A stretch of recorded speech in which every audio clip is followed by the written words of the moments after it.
It's the Growing for Market podcast. And just heating can extend the season and maybe double it. Like if you can get tomatoes 2 months earlier, instead of harvesting in August, you can harvest in June. You already got like twice as much light. So twice as much yield is very possible, and probably more. So it's kind of like there's a lot of things that are not that complicated that can make a big difference. Like the leaf mold thing, if you get a variety that is resistant, it's just like a small change in the order on Johnny's or something. And then maybe on the selling side, you have to present your stand a bit differently, but still, like there's huge potential that doesn't require that much change in the end, that much efforts. Hello, and welcome to the Growing for Market podcast, where we talk about growing, marketing, and the business of growing vegetables and flowers for local markets like farmers markets, CSAs, farm stands, and local wholesaling. I'm Andrew Mefford, your host and the editor of Growing for Market magazine for 34 years, the magazine for flower and vegetable market farmers. If you're enjoying the podcast, just wait till you see the magazine. Go to growingformarket.com for more. Also, if you could give us a follow and a rating, it really helps other like-minded people find the podcast. And now, let's take a minute to hear from our sponsors. It's with their generous support that we can bring you the podcast for free.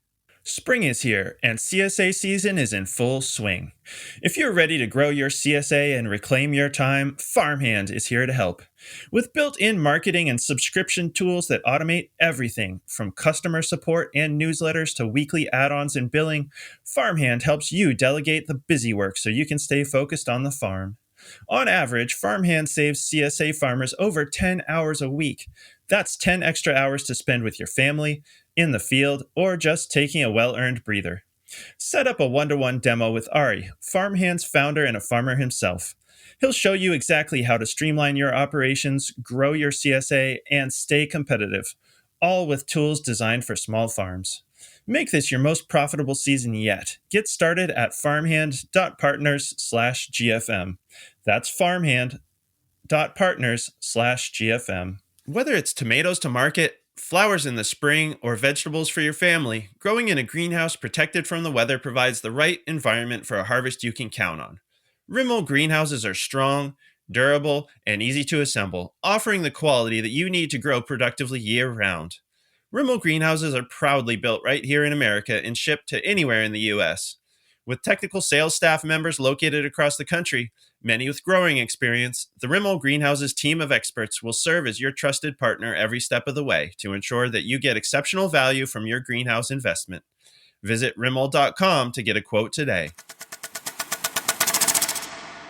Today, we have the pleasure of welcoming Guillaume Lambert to the podcast. Guillaume is one of the founders of Orisha, a company that is helping growers automate their greenhouses to control heating, roll-up sides, humidity, and pretty much anything else you can control in a greenhouse right from your smartphone. In fact, Guillaume was down at my farm week before last helping me install an Orisha system to automate the heating and roll-up sides in one of the greenhouses on my farm. So thanks again for that, Guillaume. We got some footage of the installation that should be released to our social media channels by the time this interview comes out. Now, the reason we are doing this podcast episode, which I want to tentatively call Greenhouse Tomato School, is because Guillaume and Orisha just released a short course on how to get the most out of your greenhouse tomatoes. Before it was released, Guillaume asked me to take a look since he knows I am a big greenhouse tomato nerd, and I looked at it and thought it was a great resource. One of the best things about the course is it breaks down greenhouse tomato growing into very manageable steps so it seems less overwhelming. My first response to the course was to tell Guillaume that the individual action items would make great teaching points for social media shorts, so we're going to do that too. Guillaume is coming back to my farm later this week, and we're going to do some videos about how to maximize your greenhouse tomato production. But we thought in the meantime, it would also make a great podcast episode. This is a topic near and dear to my heart, as tomatoes have always been my favorite crop, and growing greenhouse tomatoes became especially important to me when we moved our farm from Pennsylvania to Maine. We don't usually go this deep on one crop on the GFM podcast, but since I know that tomatoes are one of the biggest money makers on many small farms, I figured it was worth focusing on greenhouse tomatoes for at least one episode. You may remember we did a few episodes with Guillaume talking about greenhouse automation, You can find those episodes in the archives if you want to listen to them. But without further ado, welcome to the podcast, Guillaume. Thank you for having me, Andrew. Yeah, it's always a pleasure. I guess I should say welcome back since you've been on before. Yeah. So I love the resource that you guys put together, and you make some pretty bold claims in that resource. You say that you think a lot of growers can double their tomato yields. So what makes you think that? I actually believe that they can do more than double, but let's keep it to double. Bold enough, right? Like the first thing that I mentioned to people is that like when you're looking at industrial greenhouses, like the one you were talking about earlier, like, in Leamington, these guys grow for like 17 pounds per square foot. So like, of course, small farms don't have the same resources, but the point here is that the plant's potential is way higher than what we actually see. Because when you're looking at the data, like the average in the States for small growers and even bigger growers is around 2 pounds per square foot. So that's a huge difference between the two. But now, why do I think that small farms can do more than they're doing right now? Is because I've seen it. I've seen it many times. And we talked about that in the other podcast that we did. But in Quebec, this small greenhouse scene is very big. And we see a lot of people who do like above 5, 6, 7. And even you went to Elizabeth last fall and she grows above 8 pounds per square foot.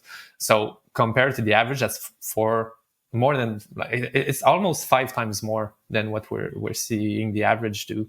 So there's a big potential there, and it's not the easiest crop to grow. You know that you've done it, but there's a big potential, and I've seen it. I still see it, and I want to see it more because why not?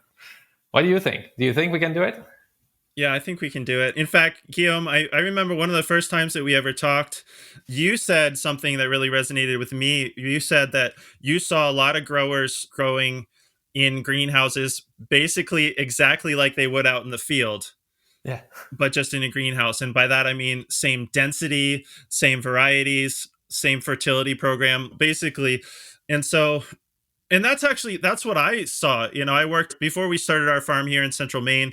I learned how to do it just by working on other people's farms. So I worked on a farm in Pennsylvania, and then we worked out in California, worked in Washington State, came back to where I'm originally from, Virginia, and worked on a farm in Virginia for a year.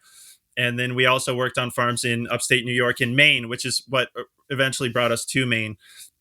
And a lot of those farms were doing exactly that. They were just growing the same varieties at the same spacing that they would out in the field, just in a greenhouse. And I think that's one of the things that your course is getting at, is that there's a lot of things you can do to get a much higher yield. That's the most precious real estate on your farm, right? Because if you have greenhouses, you've invested the money in that greenhouse frame. You've invested either your own sweat equity in putting the greenhouse up yourself or paid somebody else to do it, right? So it's the most expensive real estate on the farm. You got to make sure that it also is the most productive real estate on the farm. And so, of course, if the only reference point that growers have is growing tomatoes in the field, then they're going to go plant tomatoes the way that they're used to doing it. And so, I mean, that's really why I wrote my book, The Greenhouse and Hoop House Growers Handbook, not just focusing on tomatoes, because at the time when I was working on that book, I was working as a greenhouse tomato technician for Johnny's, and I got so many of the same questions just over and over again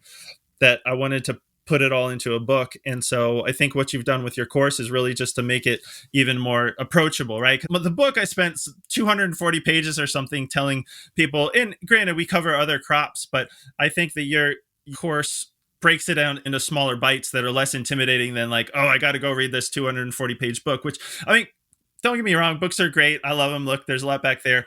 Like, it's in my blood. My mom was a librarian, so I think I've always just been a book person and a writer. But so obviously not knocking books. That's a good resource too, but it can also be kind of intimidating, particularly if it's already in the season. Right now where it's almost April, I think we're going to be able to get this episode out in April, right? So people are going to be hearing this.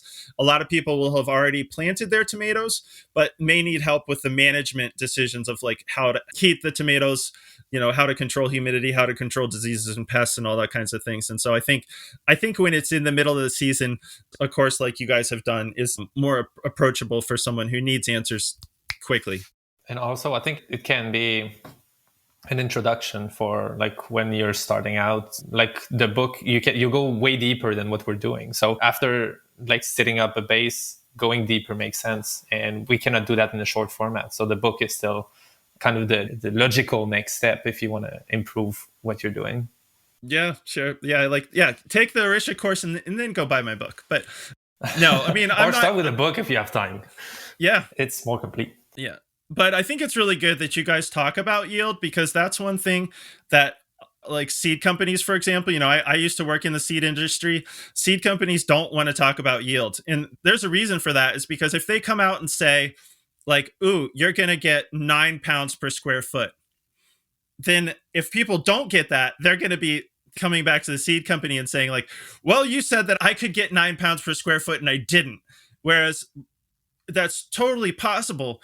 Like you mentioned, Guillaume, the big greenhouse growers are getting twice that, right? So 9 pounds per square foot isn't even the ceiling, but it's really, you got to start with a good variety, but it's all the management decisions all season long that is going to change the equation of whether you get 2 pounds per square foot. Like you say, a lot of growers may average 2 pounds per square foot of production, or It's actually nine less. pounds per square foot. Yeah, probably even less. I mean, it's like kind of a joke. Like back when I used to work in the seed industry, growers would ask, of course. I mean, yield, there's other important things, like flavor is important, obviously, but growers, the flavor's got to be good, but growers don't get paid on flavor. They get paid on the poundage of tomatoes that they produce. So the flavor's got to be good, but the yield also has to be there too. And so growers would ask me about yield. And back when I worked in the seed industry, I had kind of like a joke, and I said, when growers asked me how much yield they would get off of a variety, I'd say, well, if you do a terrible job, you'll get 0.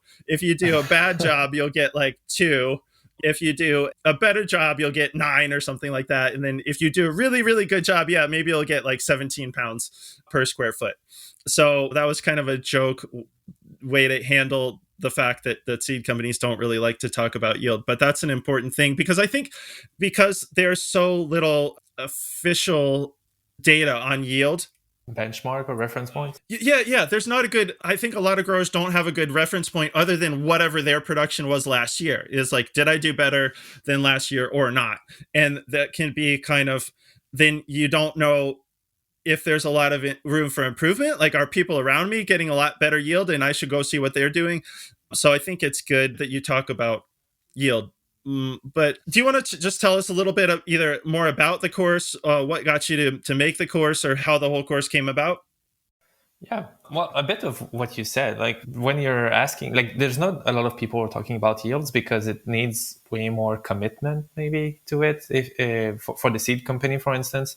And for us, it was kind of, with Orisha, we developed a tool, like an automation tool to help farmers. And we wanted to see how we can guarantee that they get good results. And obviously we cannot, because there's so many things we don't control, but we still want to help people get to these yields, like to increase their yields.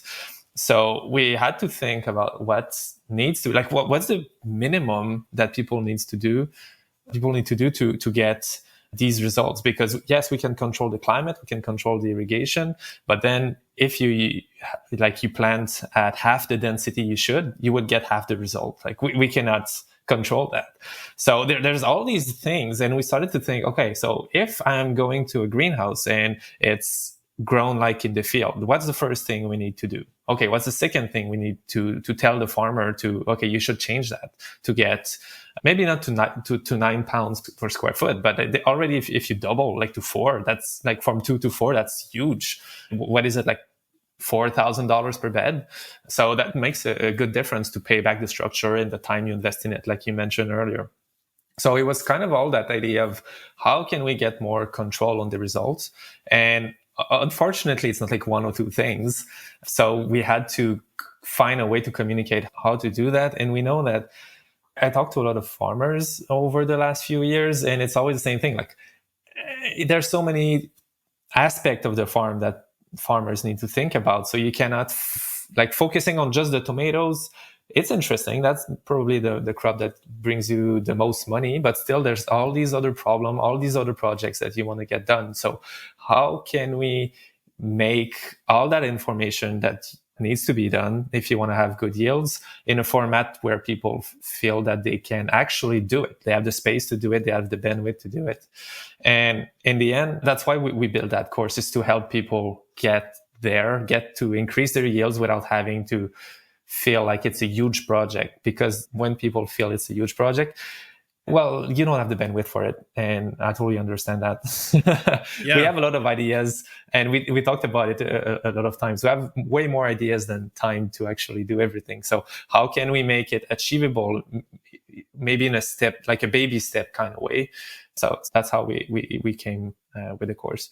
And maybe one last thing is that we had to do all these research anyway to build a good product. And we include as much of it as we can in the product. So why not show it to people and share what we've learned doing that? Because I don't have a lot of first-hand experience, starting to, but I've never done it. I've just talked with so many farmers. So when you're talking about yields and data and stuff like that, I'm in a lucky spot where I got to see a lot of people trying different things and see what the results are and try to learn and share all of that. So yeah, that's kind of the process behind it. Yeah. And now let's take a minute to hear from our sponsors. It's with their generous support that we can bring you the podcast for free. Looking for innovative packaging solutions to take your business to the next level? Look no further than Aru Company, your one-stop shop for all your packaging needs. Aru offers sustainable and comprehensive packaging solutions for the floral, produce, and specialty packaging industries, ensuring you receive high-quality products customized to your needs. Hydroponically grown herbs and produce are becoming increasingly popular, and they have the perfect packaging solution to keep them fresh and alive for longer. With strong bottom seals and conical-shaped sleeves, their packaging ensures the root ball stays stable and upright, crucial for maintaining freshness. Visit shop.aru.com today and keep your greens thriving with their perfect packaging solution. Ordering is a breeze. And for Growing for Market listeners, they've got a special offer just for you.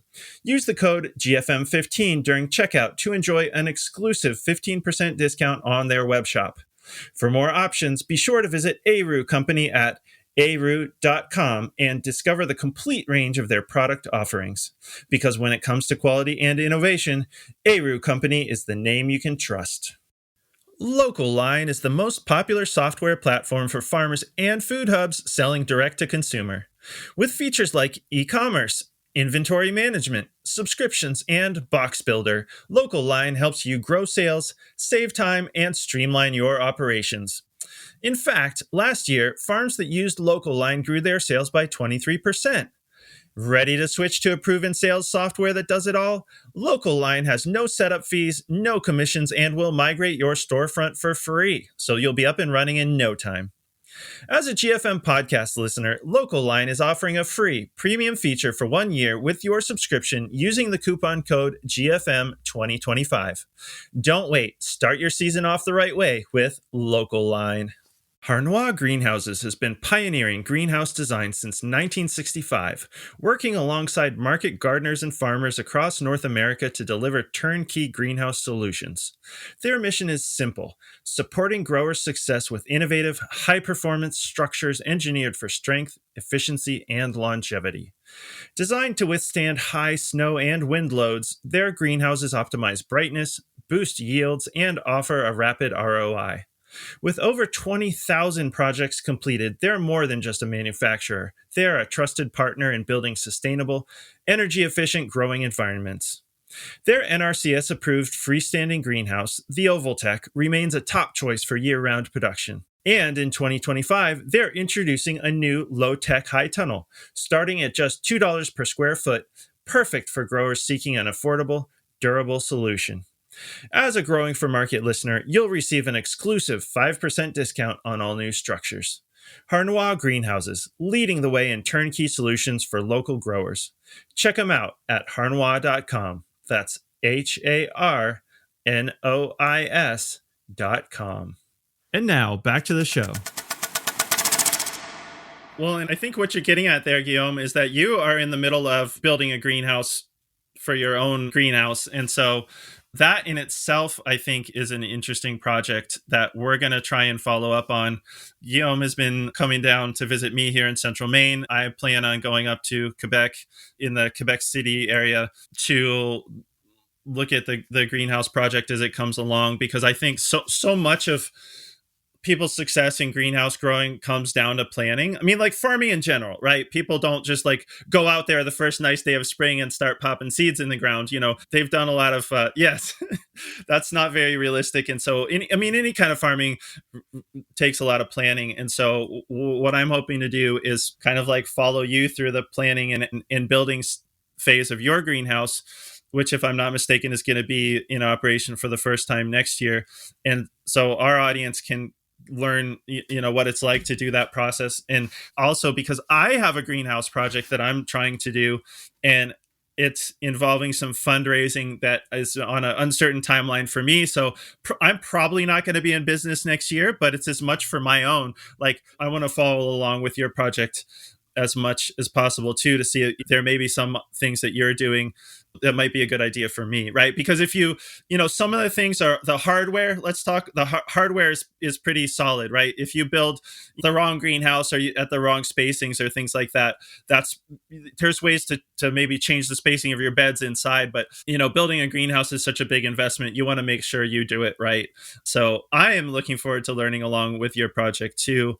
And the last thing I wanted to say is just that it's totally possible to double your yields. In fact, that you reminded me, Guillaume. So on my farm here in central Maine, the first, like, we're a really good example of all this stuff that we're talking about, okay? Because the first year that we grew in central Maine, we didn't have any greenhouses at all. And it was just very difficult for us to make any money on tomatoes just because we have such a short season. And that's a trend that I see. Most people here in central Maine are not really trying to grow large fruited tomatoes outside anymore. And I say large fruited because people probably know cherry tomatoes ripen a lot faster. So I think you may be able to make money commercially growing cherry or grape tomatoes outdoors in central Maine, but beefsteaks just take so long. I feel like you're almost not getting ripe fruit, at least here in central Maine, until August or something like that. And then almost as soon as you start having ripening tomatoes, the nighttime temperatures start coming down again and they become pretty unproductive. So in my mind, at least here where we are, it's not economically viable to put all the care that you do into tomatoes and still make money off of them growing large fruited tomatoes outside. And so I think it was the second year that we were here in Maine, we built greenhouses. And so the first year that we were here, we did exactly what I was talking about. We planted our hoop house tomatoes. Okay, so they were unheated, but we planted our hoop house tomatoes just like we planted field tomatoes. So beds on 5-foot centers, but a single row of plants, single vine plants about a 1.5 foot apart instead of a double row of plants 1.5 foot apart. And that first year, we got about a ton of tomatoes out of a 30 by 48 hoop house. And within a couple years, making pretty much all the changes that we're about to talk about, by increasing density, by using grafted plants, by using better greenhouse varieties that had better disease resistances that stayed healthier all the way till they got taken out and killed by frost. Within a couple years, we doubled our yields. We went from getting a ton, so about 2,000 pounds out of a 30 by 48 hoop house, to doubling that to 2 tons out of a 30 by 48 hoop house. And that wasn't even the limit, because we would typically grow about half the house in heirlooms and half the house in regular greenhouse varieties. And what I'll say is, I think we only got about half the yield off of the heirlooms that we did off of the regular greenhouse varieties. And a lot of that came from the fact that the heirlooms didn't have leaf mold resistance, and they would always get leaf mold and be dead by the time the frost was going to kill them. And one of the biggest things that the greenhouse varieties had was leaf mold resistance, and so they would stay healthy and productive until they got killed by frost. So you just reminded me of that, Guillaume. I want to say, it's definitely possible. If that sounds like too big of a claim to say, like, you can double your tomato yields. Well, we did it, Yeah. And so you can too. And just heating can extend the season and maybe double it. Like, if you can get tomatoes 2 months earlier, instead of harvesting in August, you can harvest in June. You already got like twice as much light. So twice as much yield is very possible, and probably more. So it's kind of Like there's a lot of things that are not that complicated that can make a big difference. Like the leaf mold thing, if you get a variety that is resistant, it's just like a small change in the order on Johnny's or something. And then maybe on the selling side, you have to present your stand a bit differently, but still, like there's huge potential that doesn't require that much change in the end, that much efforts. And we should do a contest with your greenhouse and ours. Who can grow the most tomato per square foot? And All right. I'm working with other farmers as well, trying to refine the content of the course and trying to turn it into a method or something that people can replicate. So I get data from a few farmers, like very smart people, and I think it'd be cool to kind of make a leaderboard of where we're at or something.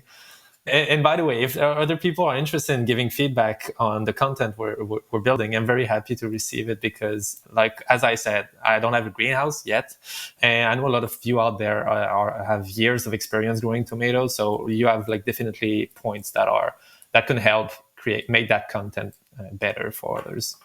Yeah, right. Okay. Get in touch if you have comments on the thing. And so, yes, all right, challenge accepted. I'll take your challenge. In fact, I think you're going to have a year head start for me because I don't think we're going to be able to build my greenhouse project next season. So that's good. You'll have a year to grow in your greenhouse. And then hopefully by the next year, my greenhouse project will be built and we can have a tomato off. Yeah, but that's a good thing for you. You can learn from my mistakes. Yeah, that's part of my strategy. Yeah. Smart. Okay, so the course is called, is it 6 Steps to the $15,000 Tomato Bed? So tell me if I got that wrong. And also, so how big of a bed are we talking there? And do you know many farmers who actually achieve that? Yeah, actually, I know many farmers that do it, and even more. Like, but first, like your first question is a good one. Like, how big of a bed that is? It's not like 500 feet long, just to be sure. It's 100 foot by 5 feet large or width, like center to center. So it's 500 square foot. And the yields, I was starting with Elizabeth's yield, like Elizabeth that you've been to and you made some videos with her. She was growing more than like 8 pounds per square foot. So I looked, in the average price in the States, I think it's around like $4.5 per pounds. So that made like over 15, but that was not a round number. So I just rounded down to 15. And then I know like it's more achievable and I'm not promising like crazy amount. So yeah, I'm always coming back to that. Like in Quebec, we're so lucky to have the expertise and all that knowledge that helps to not grow like we do in the field, like to get all these extra tricks to get a better production. So like in Quebec, it's quite common to grow that. Not common, not everybody. That's not the average, but it's possible to get there. And I'm very confident that it's possible to do even more. So from what I'm seeing, it's not easy, but it's doable. And hopefully we can give you some tricks today to make a step towards that goal. Yeah, well, I appreciate you sharing what you've learned because, yeah, Quebec has an amazing small farm scene and a greenhouse scene as well. I mean, probably most people in the USA would be surprised to know there's actually more greenhouse acreage in Canada. And it's a very, I guess I would say, a mature industry. Like there's been a lot of greenhouse acreage in Canada for a long time. Growers really know what they're doing. And it seems like in Quebec, there's an amazing network of sharing. And so, I mean, I think that's what we need is people sharing what they know to help bring everybody up. So I can attest because I also know, back when I worked in the seed industry, some of my best cooperators and collaborators were up in Quebec. And part of that is because I was based here in central Maine, where I still am. So, I mean, people may know, but I used to work for Johnny Selected Seeds as the greenhouse trial technician for tomatoes and other greenhouse crops. And so the research farm for Johnny's is all about 40 minutes away from my farm. And so I would run trials at Johnny's and then I would go, have offsite trials and things like that sometimes in Quebec. And so because it was, it's not that far away for me to get to. And so that's how I know there's an amazing just base of knowledge, not that far away. So I'm glad you're able to share and that we're able to profit from what you know. Yeah, I think sharing is always the best way to move forward. What is it like?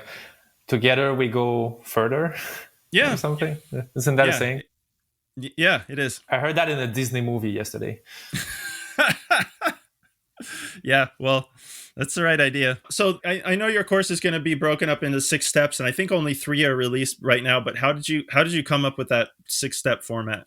We came up with that format, like what I was saying earlier. Like, how can we make things approachable and achievable? Even if you're like doing everything at once is quite a project. But and some people already like are quite far advanced in that process. But how can we make it and like achieve like on the easy bits to implement on the farm? Yep. And we try to put together things that make sense.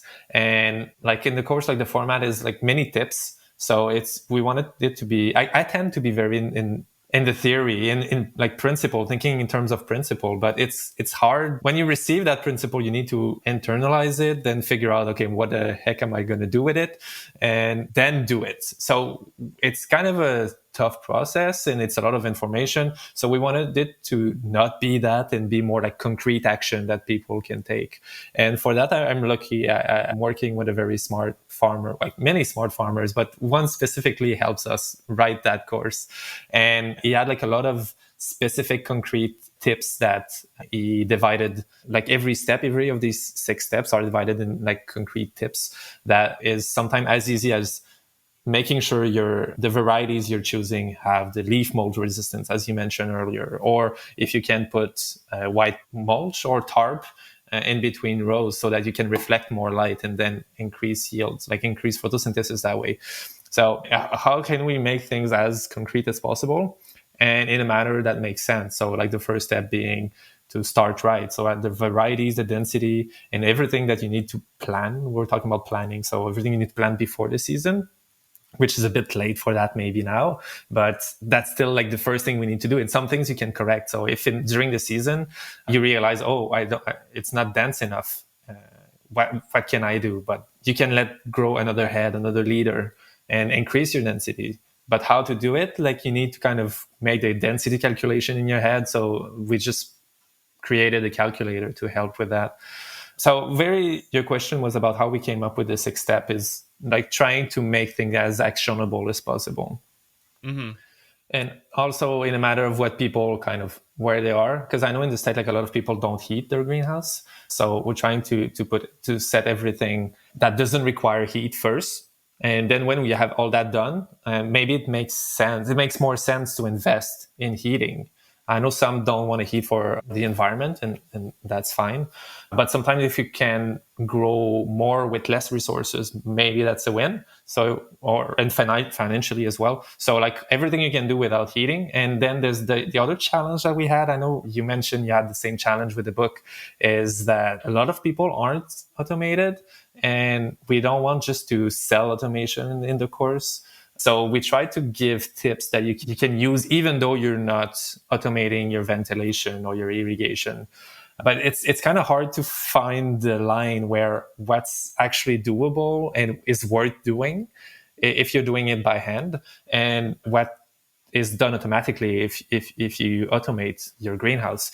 So we try to keep it as accessible to everybody, but when you do that, you cannot get as much yields in the end, because you don't have like as much control on the condition. So that's how we came up with these steps, trying to get them as accessible to everybody as possible. And then I think when you start seeing the impact you get from these changes, you're ready to invest more in your greenhouse. Because if you just get like 1.5 pounds per square foot, it's very, very hard to invest in your greenhouse because it's not worth it. You don't have the payback for it. But if you can get all these things that increase how much you get from your greenhouse, then it makes more sense to invest more. And that's kind of a virtuous cycle of improving the results. And it's not just the result, but the quality of life as well. We talked about that in the last podcast, so I'm not going to go deep into that.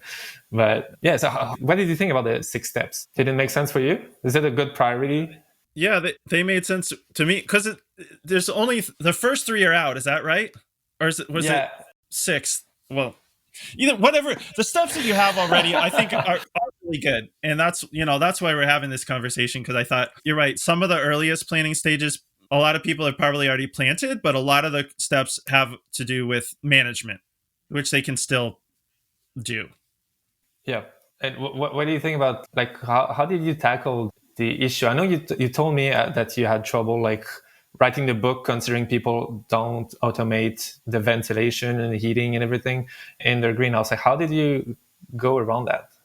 Yeah, that's a really good point. So when I wrote the Greenhouse and Hoop House Growers Handbook, so about a decade ago, right? I think it's been out for 8 years, but I was working on it a decade Still ago or relevant. so. Yeah, see, yeah, all the physics and everything it still applies. And I mean, that's actually one of my take home lessons is that a lot of, when I was working in the seed industry, I got to visit a lot of research greenhouses and seed company breeding greenhouses and bigger types of greenhouses. Like earlier, we were talking about the big greenhouses that are over in Leamington, which is a part of Ontario, very southern Ontario, that has a very high concentration of big greenhouses. And so I could go visit places like that. And what it really made me wonder was like, wow, these growers have more automation. They have more fancier greenhouses than I do. But I was just so fascinated by the whole process of growing greenhouse tomatoes. I was like, can I apply what they're doing to my little unheated hoop houses in Maine? And what I found out is that, yeah, it's not, there's no magic of just like having a big greenhouse. It's not that just because you have a big greenhouse, things grow better. It's because of, the management techniques that those growers know. And so what I did, they were really generous with me as far as I was probably annoying, just asking them all kinds of questions, but they were really sharing. And so they shared a lot of what they were doing with me. And so I tried it out on my farm. And so what I found out is that all the same techniques that work on a bigger greenhouse can be effective on even, let's say, an unheated greenhouse that's not very fancy.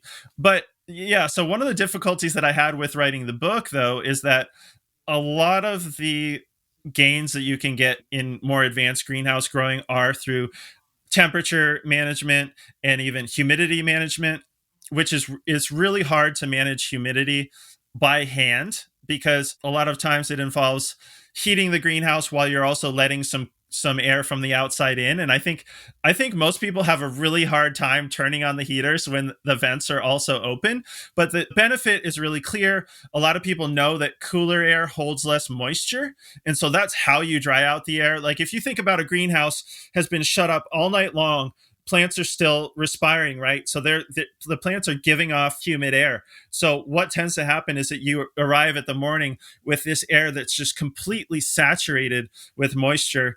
And so not only does that cause a lot of condensation on the plants, but the plants can't really respire when the air is saturated with humidity. And so in the book, I was talking about a lot of these techniques, like running the heaters while the vents are open to dry out the air.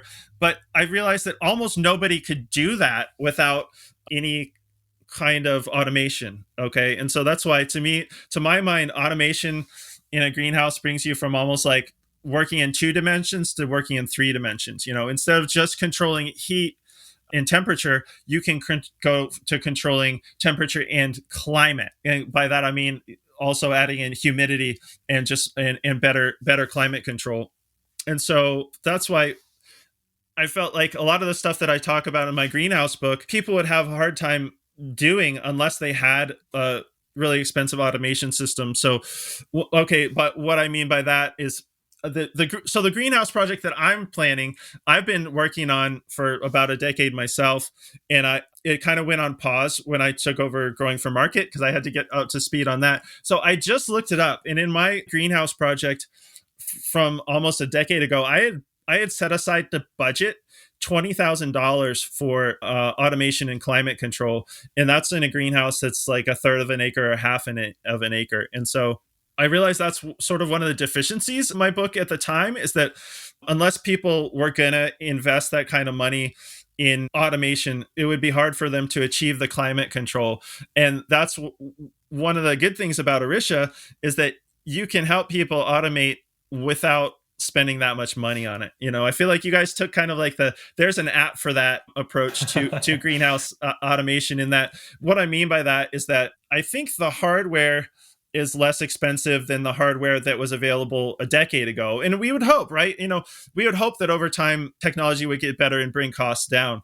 So, but the other thing is that you have the pay as you go plan. So people don't even have to buy the hardware. And so instead of having a big upfront payment to buy a lot of hardware and an automation system, people can pay a flat monthly fee and defray that cost over, the whole season and potentially years. And so in a way, Orisha solved that problem for me, because I was telling people like, oh, you should be, in addition to temperature, you should be also managing your humidity. You're going to have less foliar diseases. Your plants are going to grow better if you can manage the climate and humidity and not just temperature.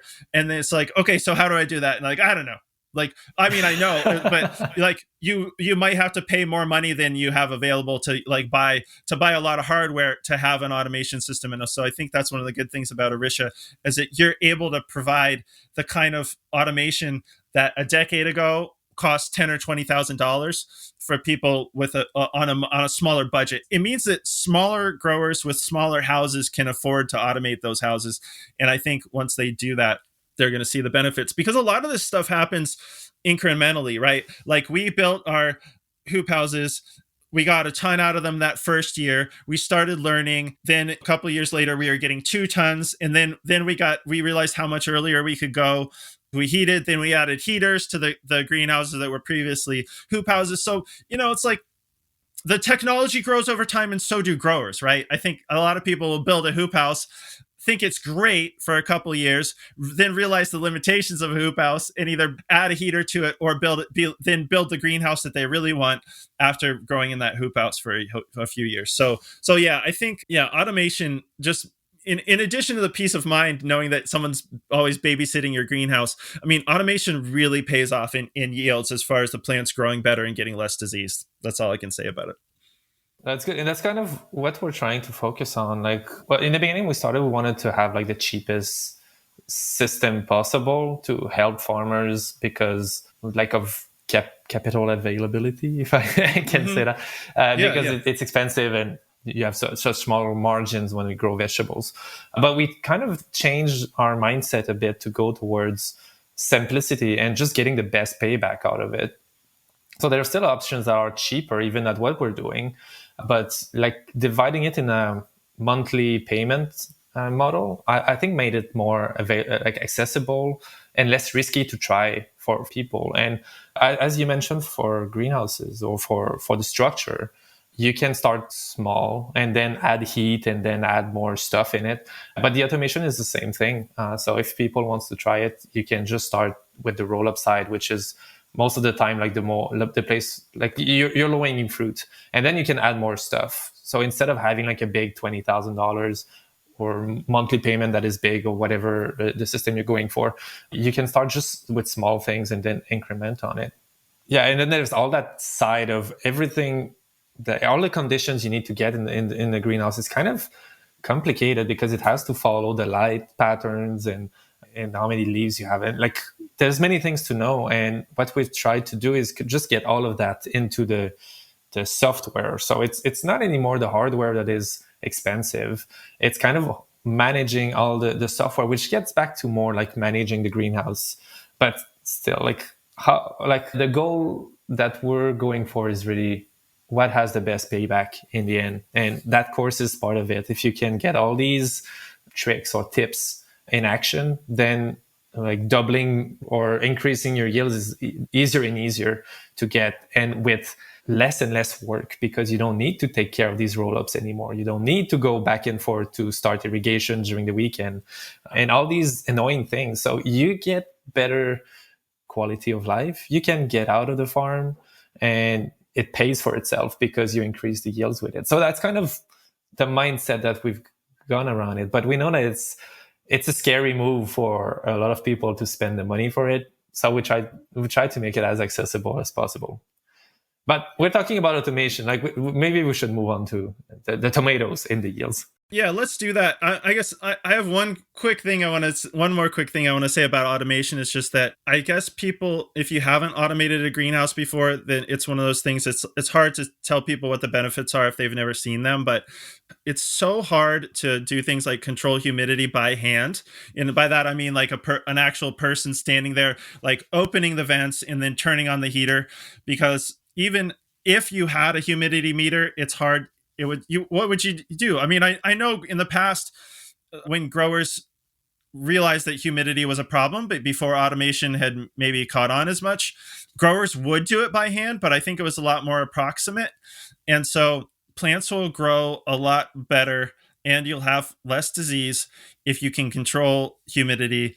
And it's really hard to do on your own. And the other thing that'll make the plants grow a lot better is the more gradual temperature swings, because when people vent hoop houses, it tends to be like, ooh, the sun's out, the temperature's spiking, so the temperature's going up really fast, and then they just open up the roll up sides, and then the temperature drops really fast. And plants are just like us, they want gradual temperature changes. And so that's the kind of thing that a computer can manage, those gradually changing the temperature a lot better than we can, because not only can a computer monitor those temperature changes constantly, but also we tend to make a big change and walk away, right? Because we can't hang out in our, like, unless we're working in the greenhouse, we can't hang out at the greenhouse all day long. Like, there's stuff to be done on other parts of the farm. So we tend to do big actions, just roll the sides all the way up and leave them that way for the rest of the day, if not, weeks or months at a time. And so the computer's able to do things like manage those gradual temperature changes better than any human can. And I just want to make that point because I figure people who are listening to this and may not even know what I'm talking about as far as like what do they mean that my plants are going to grow better with automation? And so I wanted to provide those concrete examples of things that are hard for people to even do that will benefit in actual yield. Like if your plants are growing in a less humid environment and have more gradual temperature changes, they'll grow better, they'll have less disease, you will have more tomatoes. So just for people who aren't familiar with those ideas of greenhouse management, I just want to make a really clear connection between controlling humidity and gradual changes and more production, and probably better tasting too, right? Because happy, plants that are happy and healthy are going to make more sugars, going to make better tasting fruits than plants that are diseased and unhappy. So taking better care of your plants should get you everything, yield and flavor.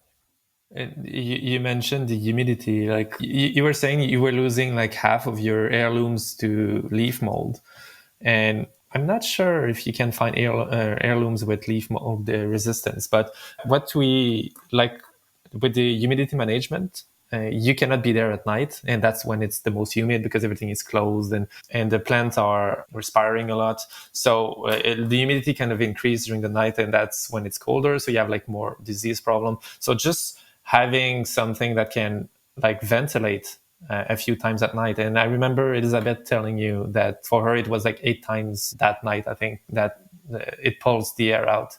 So when we started out, like we were asking people, okay, it's important to control humidity. I didn't know a thing about growing tomatoes back then, but I asked people, what is important to do? And I'd say, oh, humidity is very important. Okay, how do you control it? Well, and that's where it was hard because I thought people knew, like it's important. So I thought people knew how you should do it, but I realized how complicated it is to get a good job out of it. So we just developed something, tried to do something that is smart and use as less heating energy as possible. And then we threw it out there and asked farmers for feedback. Did it work well or not? And I was like, the answers I got was it eliminated the diseases. And I was kind of, that's too magical. Like, so I probed a bit more. So there's no disease at all now. And we're saying, well, there's always a little bit, but they say it was basically like 95% less than before. And someone told me the other day, like on my automation engineer guy perspective, I didn't thought of that, but it was saying that, okay, but if now that I'm controlling humidity, I can use heirloom or varieties that don't have that resistance to disease. So like being able to dehumidify can just allow you to get that 50% heirloom yields back. So it makes sense to use these varieties that you couldn't before because it wasn't worth it, because you were losing it all to leaf mold. So I'm trying to make it more concrete, as you said, of what's the impact of having a good climate in your greenhouse. Well, if you control the humidity, you don't get or you push back the date at which you start to have problem from a month, 2 months, maybe you don't have problems at all. So you can get all these yields that we are losing because your crops were just basically all sick and there were no quality fruits on them, to a level where you can get back a lot of these yields. And again, you don't have to add anything to your daily routine doing that, because, or weekly routine, because it's done for you. So I thought that was another interesting point of thinking, okay, so I can choose varieties that I couldn't before because I'm controlling the humidity. Yeah, absolutely. And I remember, okay, so we're still not getting to planting, but I just want to make this point Yeah. because I think our audience is a bunch of nerds, a lot of them too.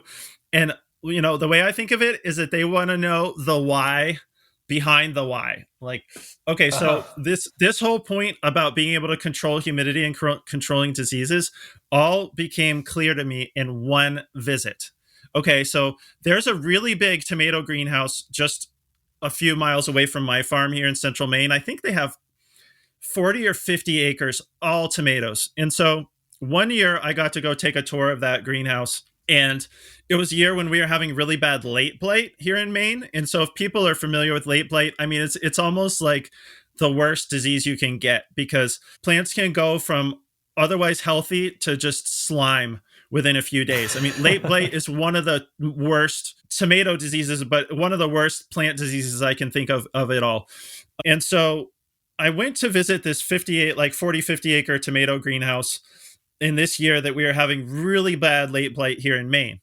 And so, like, our tomatoes had pretty much died by that point. Most of the people around us that I know were growing tomatoes in the field, they were dying. And so I was in this big greenhouse and I realized they didn't have any late blight.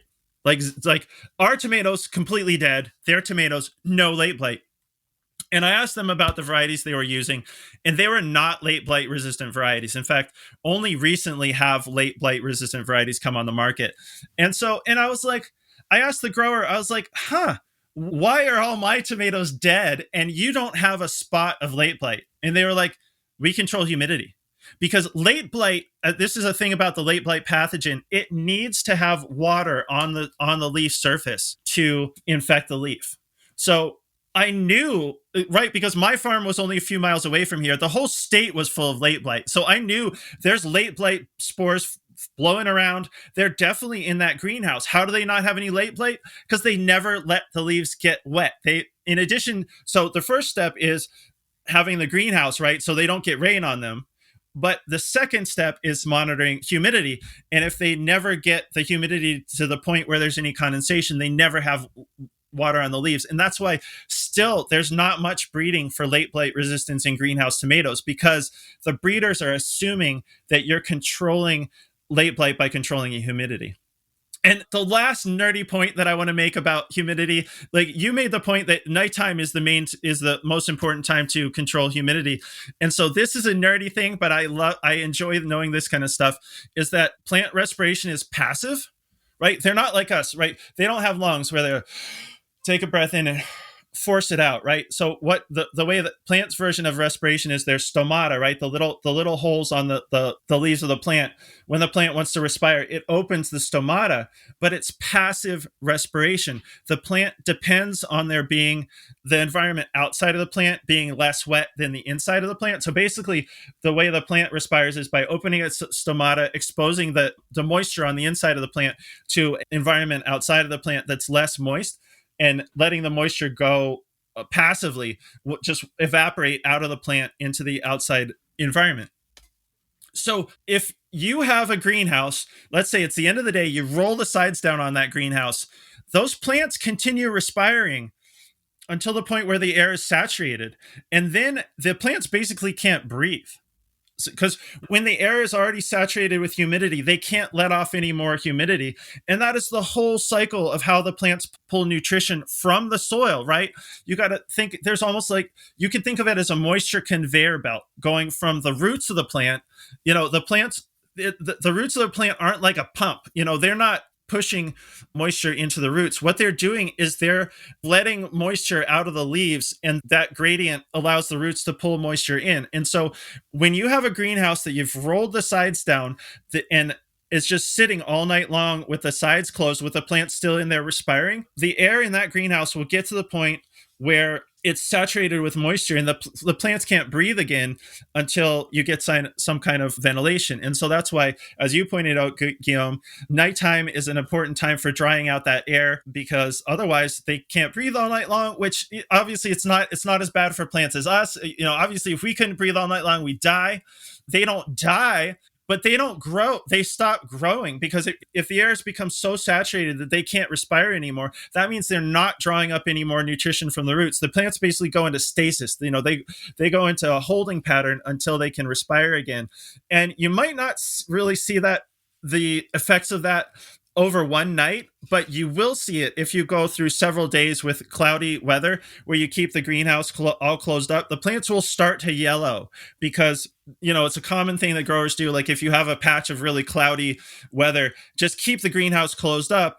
I mean, that is the right thing to do when it's bad weather outside. But if you're not drying out that air, then the plants just kind of like go into a holding pattern. And so that's why if you have a week of cloudy weather where you've kept your plants closed up, I mean, part of it is lack of sun, but the other thing is that if the greenhouse is closed for a solid week and the air is saturated, the plants also can't really respire, and they also yellow, because when they can't respire, they can't draw nutrition up from the roots. So long, nerdy explanation. Hopefully our readers want to hear that. But I feel, I don't know, maybe I'm just amused by it because I'm a plant nerd, and I like to know the why behind the why.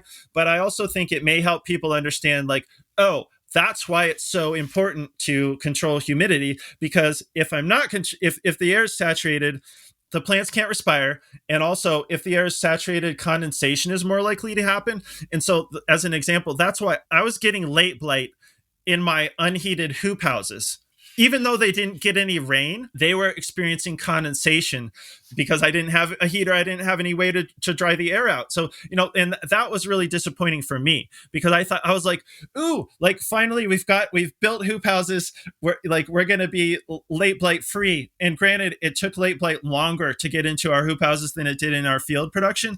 But I had to make that connection of like, oh, the reason I'm getting late blight in my hoop houses, even though they're not getting rained on, is because of the leaves are still getting wet because of humidity and condensation. So I just wanted to make that connection for people if they want to know why we keep talking about humidity, why humidity control is so important in a greenhouse. That's why, because the humidity has to be low for plants to respire, and if it's high, the leaves are gonna get wet through condensation, and that's why that's bad. Yeah, you were talking, and that reminded me of I made a link in my head with a story of I hurt my fingers. I had I had a wound on the finger, and I didn't have any plasters, and I needed to cover it because of what I was doing. And I put electrical tape around my finger. And maybe you're wondering where I'm going with this, but bear with me. So I put electrical tape around my finger, and it stayed there for a few days. And when I took it out, my skin below it was all moist, wet, and even has started to rot. Or yeah, it got bad. Yeah, that's a good way to put it. So it's a bit the same thing with the leaves and what you were talking about. Like if you don't allow them to respire, and it's gonna get all moist, wet, and then it starts to rot. Basically, it starts to go bad. So it's a bit the same thing with us in the end. Like if you put your hand in a plastic bag and you just close it tight around your hand, you move a little bit and it's gonna get all moist in there, and then it gets very bad. So you need to just open it to change the air. So it's the same. You can experience the same thing in the plant with that. And there's maybe a concrete tip that is hard to do by hand, but anybody that has some kind of controller can do it, is having the temperature in the morning. If you keep all that humidity in the greenhouse in the morning, it's going to be very humid, and you want to prevent condensation so that there's no water on the leaves, on the fruits and everything. And since the plant takes longer to warm up than the air, when the sun comes out or sun rises in the morning, it all going to condense on the plant. All the water in the greenhouse is going to condense on the plant, and you get to more problem with disease. So you want to increase the temperature in the morning. They say 1 degree per hour, but it's very hard to do in a 30 by 100 foot greenhouse or in a small greenhouse in general. So maybe 2 degrees is more attainable. Oh, I'm in Celsius again. Just double that, 2 Fahrenheit and 4 Fahrenheit is more. That's kind of the ramp you want to have in the morning. If it warms up too fast, then you're going to get problem with late blight and other disease. So that's kind of one of the way to control condensation is just to prevent like quick temperature rise in the morning by starting ventilation a bit earlier. But again, that's hard to do by hand. If you can do it, good for you. Other than that, maybe there are solutions to do it. And can I keep going on the geeking stuff, like the why of the why?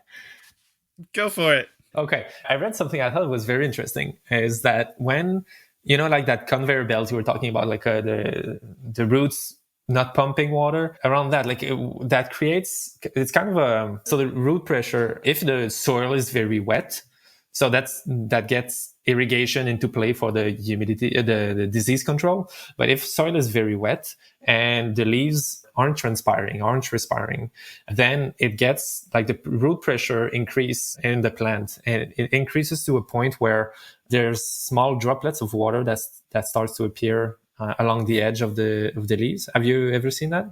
Oh yeah.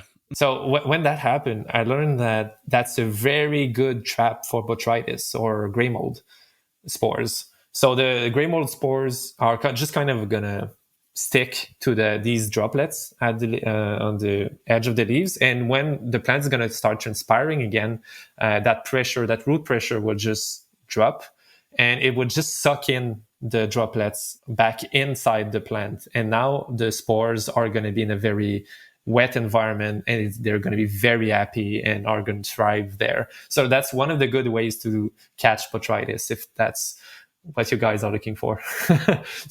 But maybe the opposite would be more interesting. So if you make sure your soil is not too humid and the air is not too humid, you reduce that root pressure that prevent that from happening. So that's another why you want to keep humidity down, because you don't want the plant to stop transpiring and then increase the root pressure to a point where it creates these gray mold catchers.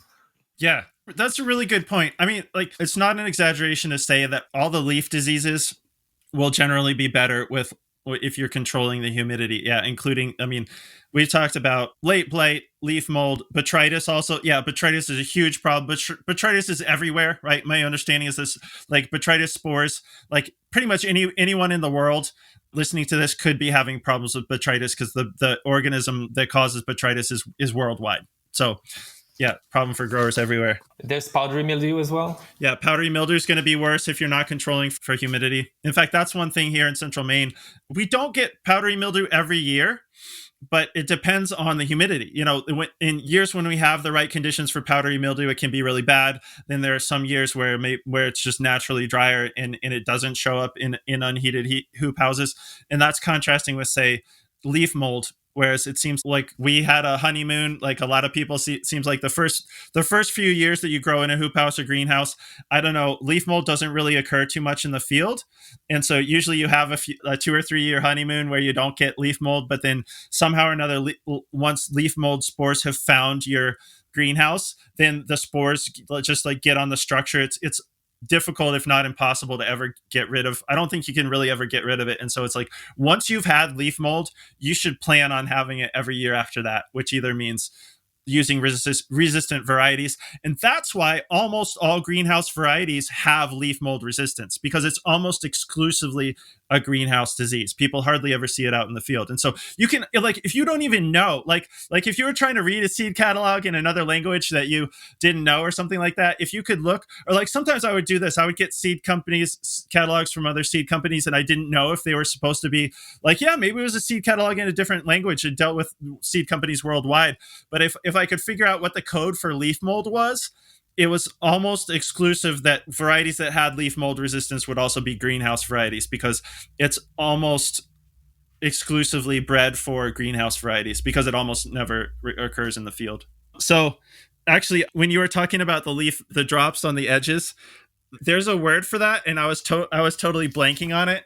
So here's a picture from my book, which reminds me.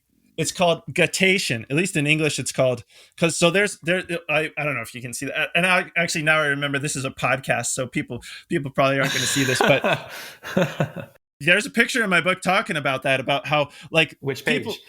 Page 59, if people are 59. Following along. Yeah. So a lot of people have your book, so Yeah, people could have it, and the point of this is not to sell books, but it is a good reference because, and I put that picture in there because I think a lot of time people see the little droplets along the edge of the leaves, and they think it's just condensation through the night, and it's what you're right, it's what you said, Guillaume. It's actually because there's the root pressure. The plant is actually pushing moisture out, which, yeah, it may suck it back in, but with some botrytis spores this time. Because a lot of times, botrytis will start either in wounds of the plant or along leaf edges where that water with botrytis spores has gotten sucked back in there. So that's why you'll notice a lot of times people will, when botrytis starts in on a plant, it'll start either from a wound on the plant or from the leaf edges. Like I want to explore that more, but I think the temperature is not such a big deal. If you don't go to extremes, like the temperature, you want to avoid like the swings, and that's for humidity reasons. Once you make sure you don't get very cold or very high, like very warm, to a point where it kills your plant. The second thing you want to control is really the humidity, because that's what all these problems, that's where they start, and then that's also what makes your plant stop growing. So humidity management is probably the second thing to tackle. And I would say water management. It's all like the irrigation and the humidity in the air is kind of going together. So you don't want your plants to fry in your greenhouse, but once that is taken care of, focus on humidity. That's harder to do. That's why very few people do it, because it's very hard. Like I had to code that. That was a pain to do. So I don't think you can do it manually, unfortunately. But if you have ways you think of controlling the humidity, go for it, because that's probably like a big limiting factor for your production. Yeah, I can see how that would be tricky because I think it's almost impossible to manage by hand. I mean, by like, I know because people back in the day, like 10 or 20 years ago, before good automation, people knew how important it was. And I know people tried to do that as far as opening the vents on a greenhouse and running a heater. But I think it's very tricky. And I don't think it was as precise, as we could get with a modern automated system. I mean, like there is kind of like a hack for, say, like on hoop house growers. I've gotten that question before of like, well, what can I do to manage humidity if I don't have heat? Well, it's pretty hard. I mean, one thing you could do is to try to roll up the sides on your hoop house around the time the sun comes up, because as Guillaume pointed out, that's when you tend to get a lot of condensation. As the air is humid, the air temperature spikes. As Guillaume pointed out, the plants take longer to change temperature because the plants are mostly water, and water changes temperature more slowly than the air. And so to try to make this accessible for everybody, if you're going in an unheated hoop house, one thing you could do to try to control humidity is roll the sides up as soon as the sun comes up. But a lot of people don't want to be out there at their hoop house right at sunrise. But if you are, you could do that. And the reality of it is that if in an unheated hoop house, the air in the hoop house has probably reached the same temperature as outside by the time the sun is coming up anyway. So you're letting in cool air, but it's probably the same temperature as the air in the greenhouse. So it's not a very good fix, but that's the best you can do without heat and without automation. So, I mean, I'd say, if you have really bad disease problems with all these leaf diseases, powdery mildew, leaf mold, late blight, all this stuff that we're talking about, I mean, like, if you really want to solve them, resistant varieties and automation is really like how you would solve that. And to complement on what you were saying, from what I experienced, you don't need heat to dehumidify. You need heat to keep the temperature at a reasonable level. So if it's very cold outside, you don't want to go below 55 Fahrenheit, I think, like 50, 60 Fahrenheit, because then the tomato plant starts to suffer from the temperature. But if you can keep it above that, you can dehumidify without heat. And it works not as good during the summer when it's warm and humid outside, but for when it's not too warm and humid, it works pretty well to dehumidify without heating. So it's like, even if you're not heating, you can actually get some results from that. But what I think is, without automation, that's the tough part. You can do it in the morning, but I wonder, like, for the amount, if you're not heating, you don't have like a long season anyway, and you don't get like a lot of yields. So taking the time to do it, I'm not sure you have a good payback doing that. And I assume you're probably very busy and you don't want to get up at 5 in the morning, 4 in the morning to get to the farm. So I'm not sure it's worth it doing it by hand, but like with automation that do it for you, it pays itself. So that's a way to kind of justify. Like I've been told a lot of people, like we used to talk a lot about quality of life, and farmers, like there's a farmer who told me, yeah, it's very interesting. Like I want that simpler life, but I cannot pay for it. It feels like luxury, and I don't make enough money to afford that luxury of having like a simpler life. But I think you can justify that with the yields you're going to get. Like just if you're looking like, how do you say that, cold heartedly at the numbers, like the automation you pay for just the sides, like you don't have to go all over the place, but just like the side roll up sides, it will pay itself in not having all these disease and just getting more, like avoiding the swings as well that just keep them from growing and that stop photosynthesis. So anyway, that was my pitch for automation. Well, sad. I mean, that's true. Farming is not a huge margin industry, for a lot of people. And so I think I wish people would say I'm doing this for my quality of life, but Yeah. I think you're right. I think the thing that's going to convince people is when they hear that they're going to get a better yield, and part of that is just by their plants being healthy later in the season. So I think there's the quality of life is priceless, and the yields are, you can put a price on that, and I think that should be very convincing. I mean, and that's it. Yeah, it would be really, I wish we could do, it would be a really interesting project to do, to have a house like the identical houses side by side, and have one automated and one not automated. I would love to do that. I mean, I even have like one of them is not available to me right now, but you've been to my farm, Guillaume. We have more or less two identical hoop houses. Well, one of them has a heater, whatever. Basically, I have two more or less identical structures. I don't know. One of them is being used right now, so it's not available for yield studies, but I would love to do it. You need to find somebody who can do that. Maybe me, but just not this year. I mean, that would be super interesting. In fact, there's a SARI grant program here, Sustainable Agriculture Research and Education, I think it stands for. That would be a really interesting project to do with a grant like that, which I don't know the status of that. A lot of the grants are pretty messed up here in the USA right now, Heard but of that. hopefully we get that, like grants rolling again and things like that, because that's the kind of thing that would be, I think you're right. Like you almost need, if we could do a side by side comparison, I think that would be very convincing to people, because I think we can come on and say like your plants are going to grow better and they're going to have less disease if you control humidity. But like people want to know, like, well, how much? Like we can say it's going to be better, but people always are going to want to know. I would go maybe like for people who are wondering if it's for them. I would go the other way around. I would ask, how much do I need to increase for it to pay for itself? Because it's generally like not that much. So instead of going for, because data, like I have a lot of data of people giving me feedback on what they've experienced, but there's always something. Oh, I got that result, but this year we added heating, we added heat, or we had that result, but this year was a shitty weather. So there's always something different. So having like the two greenhouses is a good idea to be able to compare that. And I even have someone who would say, "Oh, I had two greenhouses one side by side, and I saw like 30% increase in the other one." But I have partial information. I'm not sure how representative, how good is this value. So it's, I think talking, if you know people who are doing it, who are controlling the humidity, asking them is a good starting point, and like looking at how much you need to increase your yield for it to pay for itself.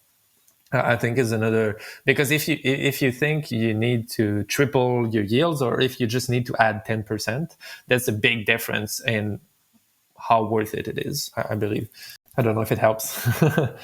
Well, that's a good point. I know that Orisha costs a different amount depending on what you automate, but if you think about it, it's the additional cost of Orisha. You wouldn't have to add that much yield to pay for Orisha and then some, right? That's a good way for people to think about it. It's like, how much would production have to increase? And to pay for Orisha, and it wouldn't really have to increase that much.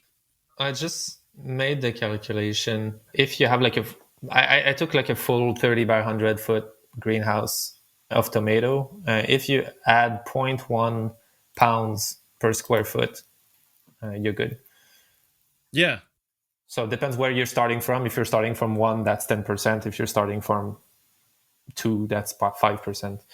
So that gives an idea. And with most automation system, you get alerts as well. That is a good insurance for not losing yields.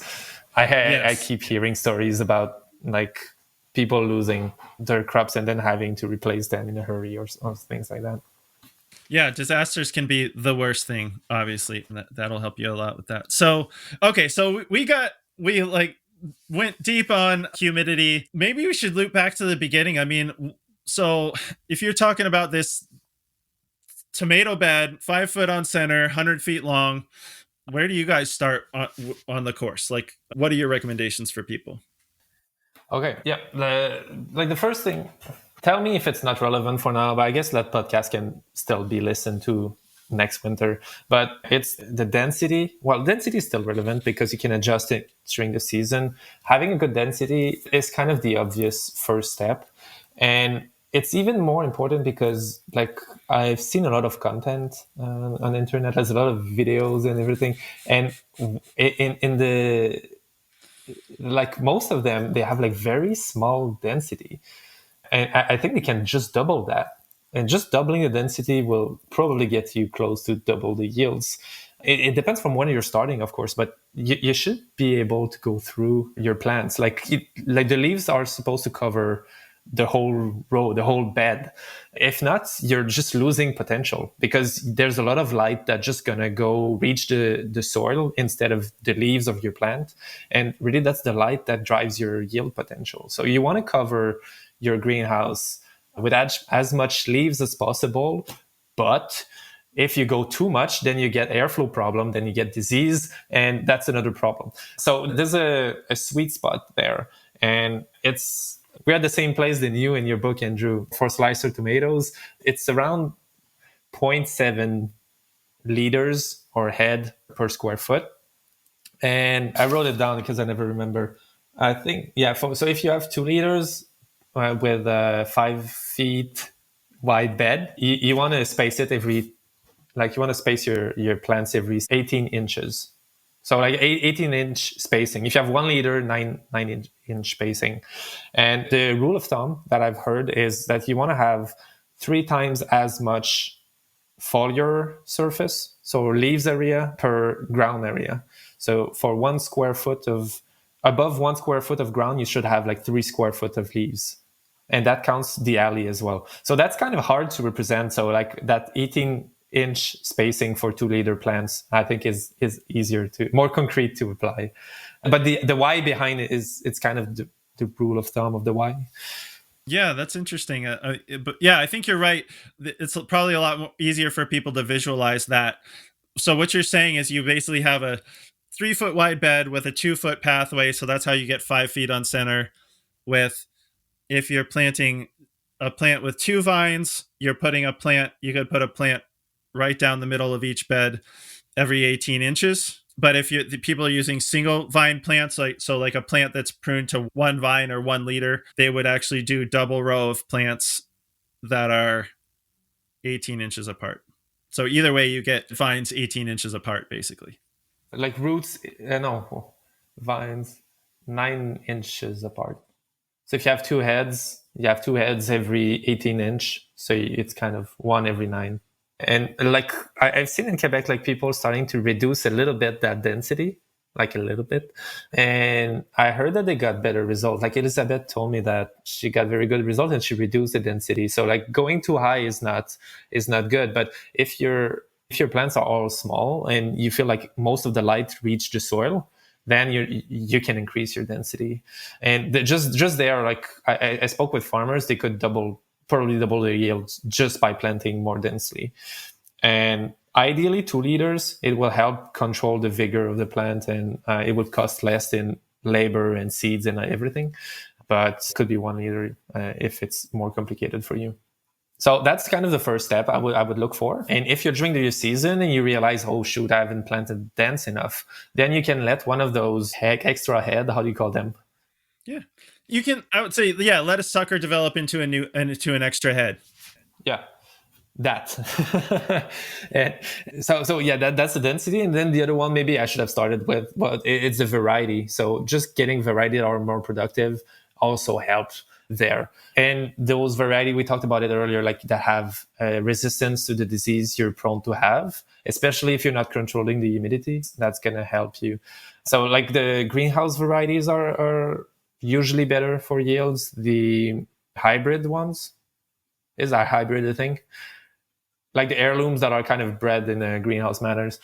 So, the ones that aren't really heirlooms anymore, because I'm not aware of any heirlooms that have leaf mold resistance. So there are these. I think what you're referring to are these varieties that have come on the market that are hybrids that have sort of like the ribbed top look and have a lot of unusual colors and things like that. And so we kind of came up with some names. I don't for them, like we would call them high looms, or because hairbrids sounds kind of weird. So yeah, I think we liked.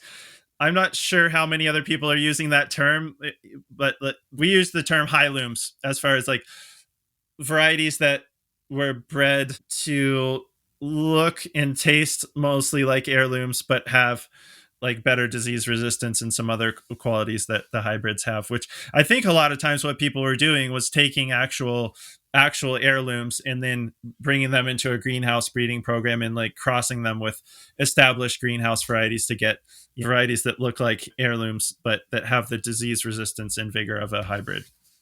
Yeah, so these ones. Those, yeah. I think you can get kind of I'm going to try another idiom that maybe won't work in English, but like the butter and money from the butter. No, that doesn't work in English. Anyway, so you can, I don't know, I think in English it's have your cake and eat it too. Yes, yeah. I mean, that's when I'm intrigued by the getting butter. I'm intrigued by That's the French idiom. Translation. Okay, Yeah. it's the French version of having your cake and eating it too. Yeah, that's like I think that's the whole idea behind those high loom varieties is that yes, obviously you get the look and hopefully the flavor of heirlooms while also getting the disease resistance and vigor of the hybrids. Yeah, I think that's so if you start with a variety that has very poor yields in the start, that's going to be harder, but sometimes you can get something that would sell as well and would have like as good a taste in that high yielder category. So maybe it's worth looking up. We have some recommendation in the course, but any farmers can probably give you an indication of what they've tried. Yeah, I like the recommendations. I think we probably don't have time to go into all the variety recommendations, but I like the variety recommendations you make in the course. Yeah, cool. Yeah. What's your favorite one? Let's go for one. Oh, you shouldn't. This is going to turn into a really long podcast, but all right. So, Guillaume, if you're going to ask, so I noticed one of the varieties that you really call out in your course is Rebelski, which is once again near and dear to my heart because actually I trialed that variety for the first time when it was offered to us here in the United States because it's from a Dutch seed company. And that actually, we thought that was going to be a special variety. And that was one of our most important varieties when we were growing hoop house tomatoes. And I wouldn't quite put it in the high loom category. It does have that ribbed top, but it's really more like a greenhouse tomato. But the thing that stood out about Rebelski was that it had a lot better flavor than most of the greenhouse varieties because like let's just be real about this. So most of the greenhouse tomatoes are bred more for yield and shelf life than for flavor.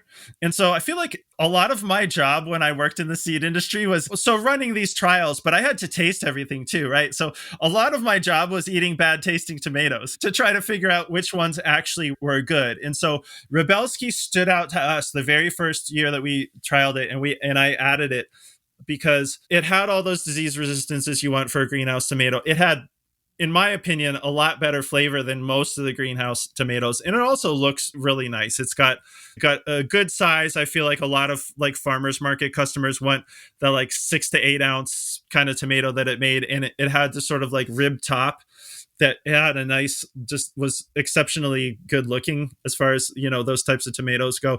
Oh, and the Rebelski is a very strong plant. And so I think that's like, we not only did I trial Rebelski at Johnny's when I worked there, but we also grew that. That was one of our most important greenhouse varieties growing here on my farm in central Maine.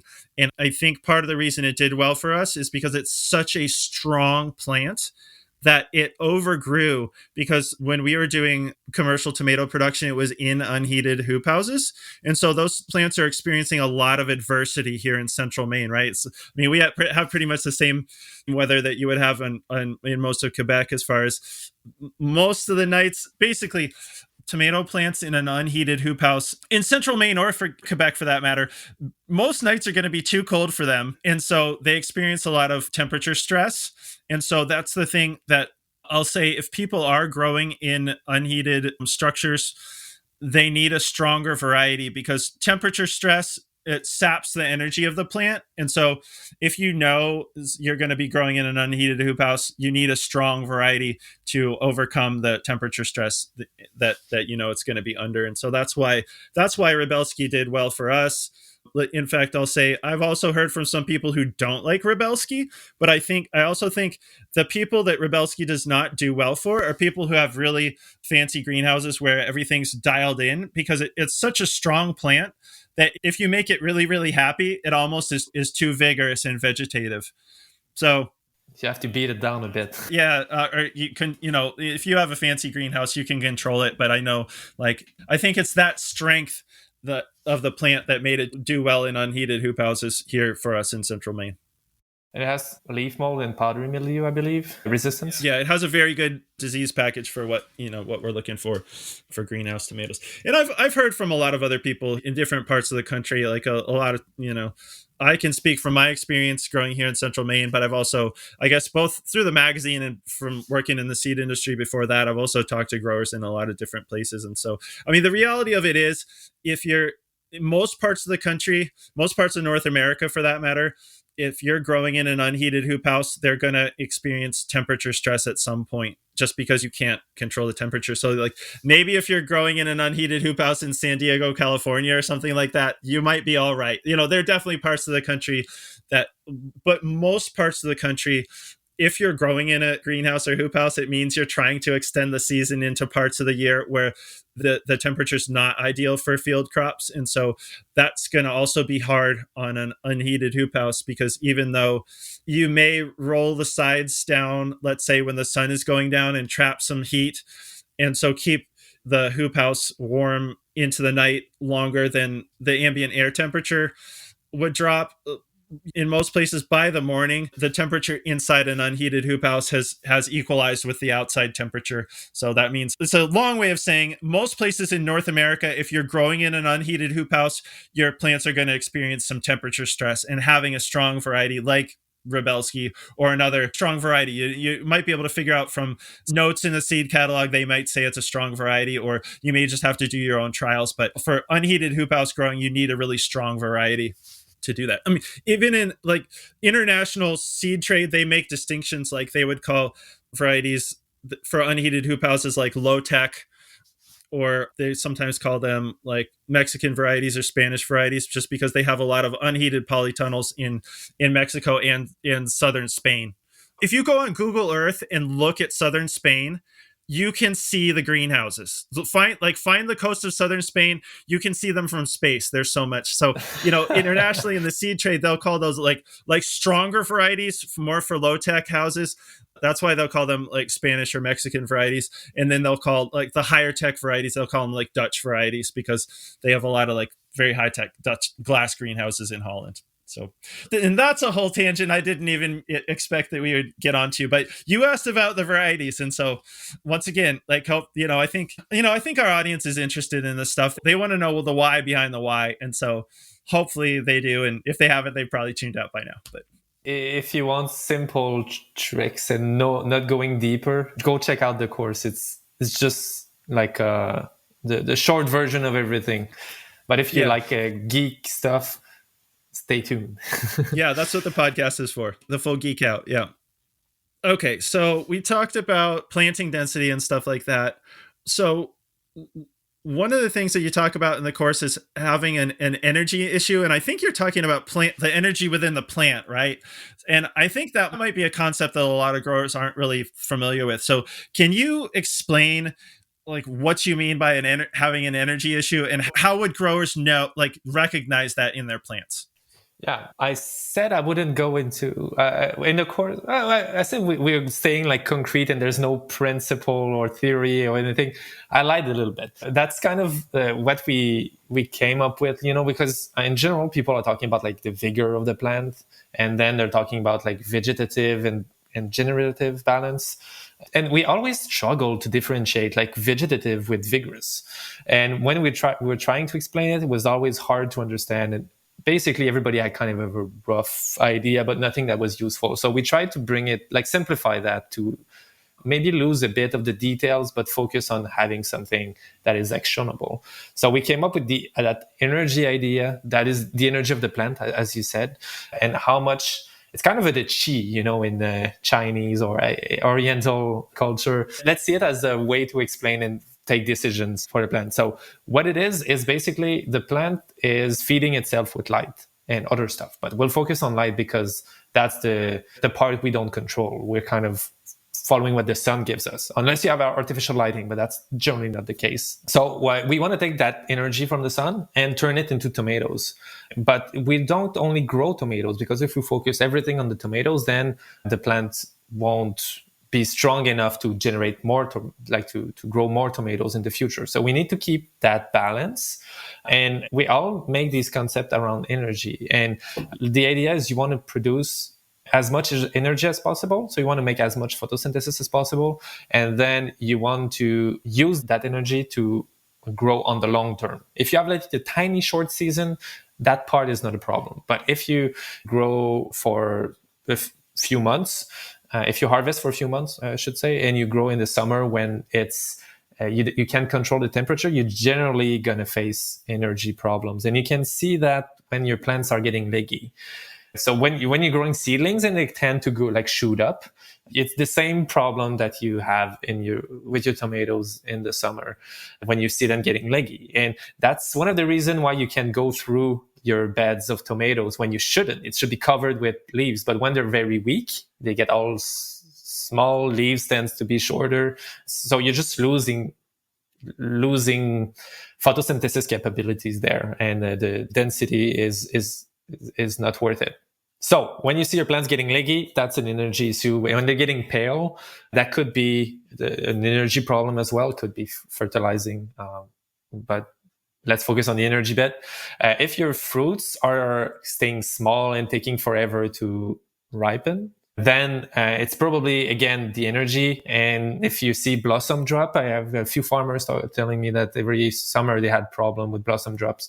Energy issue, most likely, again. So, and there's another symptoms that I guess is a bit more data driven, which is if you see your yields kind of dropping in the summer, it's probably comes from the energy. So, tell me, Andrew, like you're the grower. I'm the guy who's repeating what I've heard and I read and everything. So in the beginning of the season, like your plants are more thick, right? Their stem is thicker. They're more luxuriant. Yeah, They're more lush. vegetative. They Yeah, say yeah, lush. Yeah, lush. Okay, so at the beginning of the season, the plants are more lush, and then as the season grows, the plant starts getting thinner and weaker and not looking as strong, right? Do you see that? yeah. So that's kind of what we want to prevent. We want them to stay strong the whole season, not overly strong, because when that happens, you're just using too much energy to grow leaves. But it's all a question. It's all about the energy here. Did that answer the question?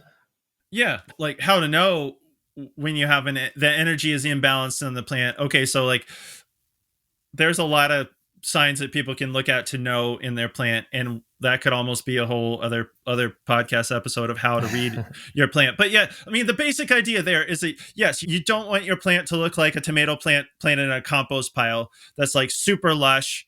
We call it being overly vegetative. You also don't want it to get, like you said, the stem is thinning out and it's just getting weaker and weaker as the season goes along. So what do you do? How would you balance the energy in the plant?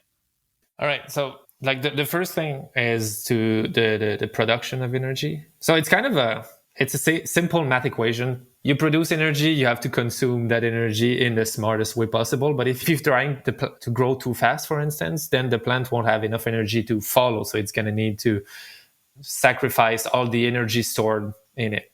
So that's when you see the stem getting thinner. But the first bit is really like the energy production. That's kind of an invisible one. And that's why I usually focus on that one, because once your plants don't die, it's very hard to see if you're doing a good job or not. And that first bit is like, if you can produce as much energy as possible, then the rest is going to be easier. But if photosynthesis is often interrupted, then you don't have that much energy to work with. So then you're going to start to see your plant weaken. So before like trying to balance stuff, let's just try to produce as much energy as possible by keeping photosynthesis on all the time. Of course, there's not going to be any during the night because you don't have any light. But during the day, you want to make sure your plant is always ready to turn that light into sugar, into energy. And there are a few things that kind of prevent that from happening. Well, I guess we'll come back to that part later. But the second bit is how we consume that energy. And there's like the leaves, like we're talking about vegetative generative earlier. So like leaves, vines, roots, like energy can go there. It can go to fruits and flower, which is what ultimately we want to sell. And then the last bit, which is a bit more obscure, is storage. So energy storage. So if the plant doesn't use the energy, it's just going to turn into, I think the technical bit is like it just fused into the cellular membrane. But in the end, it's just like the plant is going to get thicker. So once again, you can see that with the stem. And it's good to store energy in a way that when you're going to meet heat waves or like crazy high temperature that you cannot control, then having extra will help you go through that without ending up too weak to grow more flowers and ripen your fruits. So you want to kind of balance these three aspects of energy consumption. So it's basically where the sugar in the plants is going. Can I focus on the first one, on the production of energy? Yeah, please. Okay, so like for the energy production, I was saying that's a tough one because it's kind of invisible. You don't know when the plant is transpiring or is photosynthesizing and when it's not. So it's hard to do something about it. So the first thing is to try to make sure, like this kind of basic conditions that you can put in place to avoid the plant from just stressing out and stopping everything it does to just try to preserve itself. And like I call that protection mode sometime. And the idea is like the plant needs water to stay alive, and it's going to try to keep its, you said like we want the why of the why, right? So stop me if I'm going too long. But the idea is like the plant is just water basically, and it needs to keep that water in if it wants at least some water in. Otherwise, it's just going to wilt and dry and fry at some point. So when it gets too dry, the plant, it won't have enough water capacity to just pump or convey the water for transpiring during the day. So at some point, it's just going to say, okay, I cannot get as much water as I need to transpire. So I'm just going to close this stomata so that I keep the water in. And when that happens, you just lose all photosynthesis capability, and the plant stop growing. So every time it gets too dry for its capacity to pump water, I know you said it doesn't pump, but you know what I mean. Internally, inside the plant, it does, though. Yeah, I know what you mean. Yeah. So that's the first thing. But then the other part of the problem can happen. So if you don't give enough water, then the plant won't have, it's not its capacity that's going to be lacking. It's just the water that won't be there for it to reach it. So if the soil is dry, it's never 0% water in there, but there's a place where the plant just cannot access it anymore. So you want to give enough water for the plant to be able to transpire every time the sun is out. And here, I would say Like someone could think, okay, I'm going to give it a lot of water, but then you get to other problem because there's always a sweet spot, and when otherwise it would be too easy, right? Like you need to find that sweet spot. And the idea, I would say, is to keep the soil as dry as possible as long as the plant is transpiring. And to know if the plant is transpiring, recently someone reminded me of something. I thought, oh, that's great. You can touch the leaves. And have you done that before? Have you felt the difference? I know exactly. I think I know what you're getting at. Tell me about it. Okay, so you tell me if I got it right. So I think what Guillaume is getting at is that in a greenhouse of healthy plants that are getting enough water, a lot of times the climate in the greenhouse will be cooler than the outside because the respiration of the plants is endothermic. So it's basically as the plants are letting off, the stomates are open, the plants are letting off water out of the plant. It actually is a cooling reaction. And that's why a lot of times the environment in a greenhouse will be cooler than the ambient air temperature outside because the leaves are giving off moisture. And that's why if you touch a leaf, the leaf should feel cooler than the air temperature. And the corollary to that is if you touch a plant leaf like a greenhouse tomato and the leaf is hot, it means the plant is about to wilt because it means that the plant has shut down transpiration because it doesn't have enough water, and it's because it's not transpiring anymore. The leaves are heating up because they're not doing that endothermic reaction. Is that what you meant? Was that what you were getting at? That's it. So basically, like if you want to, we cannot see it at that point. Once you start seeing the plant wilting, it's kind of late. You've already lost like hours of production. So like touching the leaves is kind of the way you won't see it, but you can feel it. And that's the bit I'm not sure about. Like how big is that effect when it's cloudy? Do you know? Have you felt it? You mean like the effect of the air being cooler? Well, yeah, or the leaves being cooler when it's Yeah. Yeah, you still feel it? that's a really good question. I'm not sure about that. I can't remember specifically on a cloudy day or not. I just know generally when you walk into a greenhouse and like brush against the plants, they should feel cooler than the air temperature because they're respiring. Now, I mean, I think that gets into a very complicated question because, as you know, even on an overcast day, it's like there's still actually a lot of, unless it's really, really cloudy, there's still a lot of UV radiation coming down. That's how you can get a sunburn even on a cloudy day. But I honestly can't say, like, I think that question depends a lot of like, yeah, maybe on a really cloudy day, there might not be such a gradient because there's not as much UV light. There's not as much transpiration going on, but I can't remember like specifically on a, like, I just remember generally when you walk into a greenhouse and touch the plants, they should be cooler. They should feel cooler than the air temperature. And that's also, I mean, that's important for people to know because if they ever walk into a greenhouse and are touching the plants and the plants feel hot, go check the irrigation, right? Because that's a kind of early warning sign before you actually see the wilting in the plants. It's a tip that the plants aren't getting enough energy, that they've shut down transpiration because they're conserving their moisture.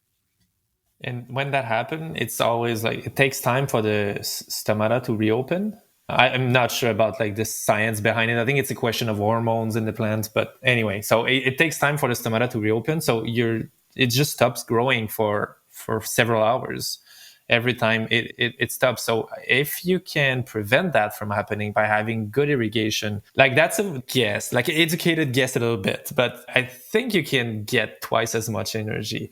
I think, I'm not sure, but you can get way more because if that happens and it stops growing for, let's say 2 hours, and it happens several times during the day because you give micro irrigation, but you miss 2 or something, then it's 4 hours that you lost of sun. So that's a lot of energy that the plant cannot produce and then use to grow fruits. So there's a big impact there. And that's kind of like the leaf temperature. That's the new idea we want to use to measure. Actually, that's kind of an old idea, but doing it by hand instead of having like sensors to do it, that's kind of what I want to explore with farmers this summer, how we can use that to kind of see, quote unquote, because we're on the podcast and you can see my hand, we can see when there's something going wrong. We want to prevent that. And that's the same thing with the temperature. When the temperature goes like swings, it just creates like very big difference in the humidity level, and that kind of stress the plant as well. So we want to avoid that. And again, like what you were saying earlier, like when you ventilate your hoop house, most likely you're going there, you're opening it to the side, the height you think it's going to be the right one for the day. And then we'll see what happens. And we saw like with this, our sensors, we saw like there's some people, it could like have like huge swings of like 30 Fahrenheit many times during the day. So that creates like huge humidity deficit, your humidity stress on the plant. So these are things that kind of stop the transpiration from happening, hence the energy production. So first thing we want to do is avoid this. And we can do that by having, like, making sure the plant has enough water to transpire, making sure it doesn't get too dry. That happens in many conditions, like in the summer when it's hot, when the sun comes out and it was cooler before, and you have like spike of temperatures. If you have like a lot of ventilation and that just renew the air in the canopy all the time, then the plant doesn't transpire enough. So there's many things we can do to tackle that. But the idea, I would say, is touching the plant and seeing if it's cooler, not at night, but during the day. If the leaves are warm, you have a problem. You already lost production. So you want to avoid that. And to do that, like irrigating, I heard people irrigating like once a week or a few times a week.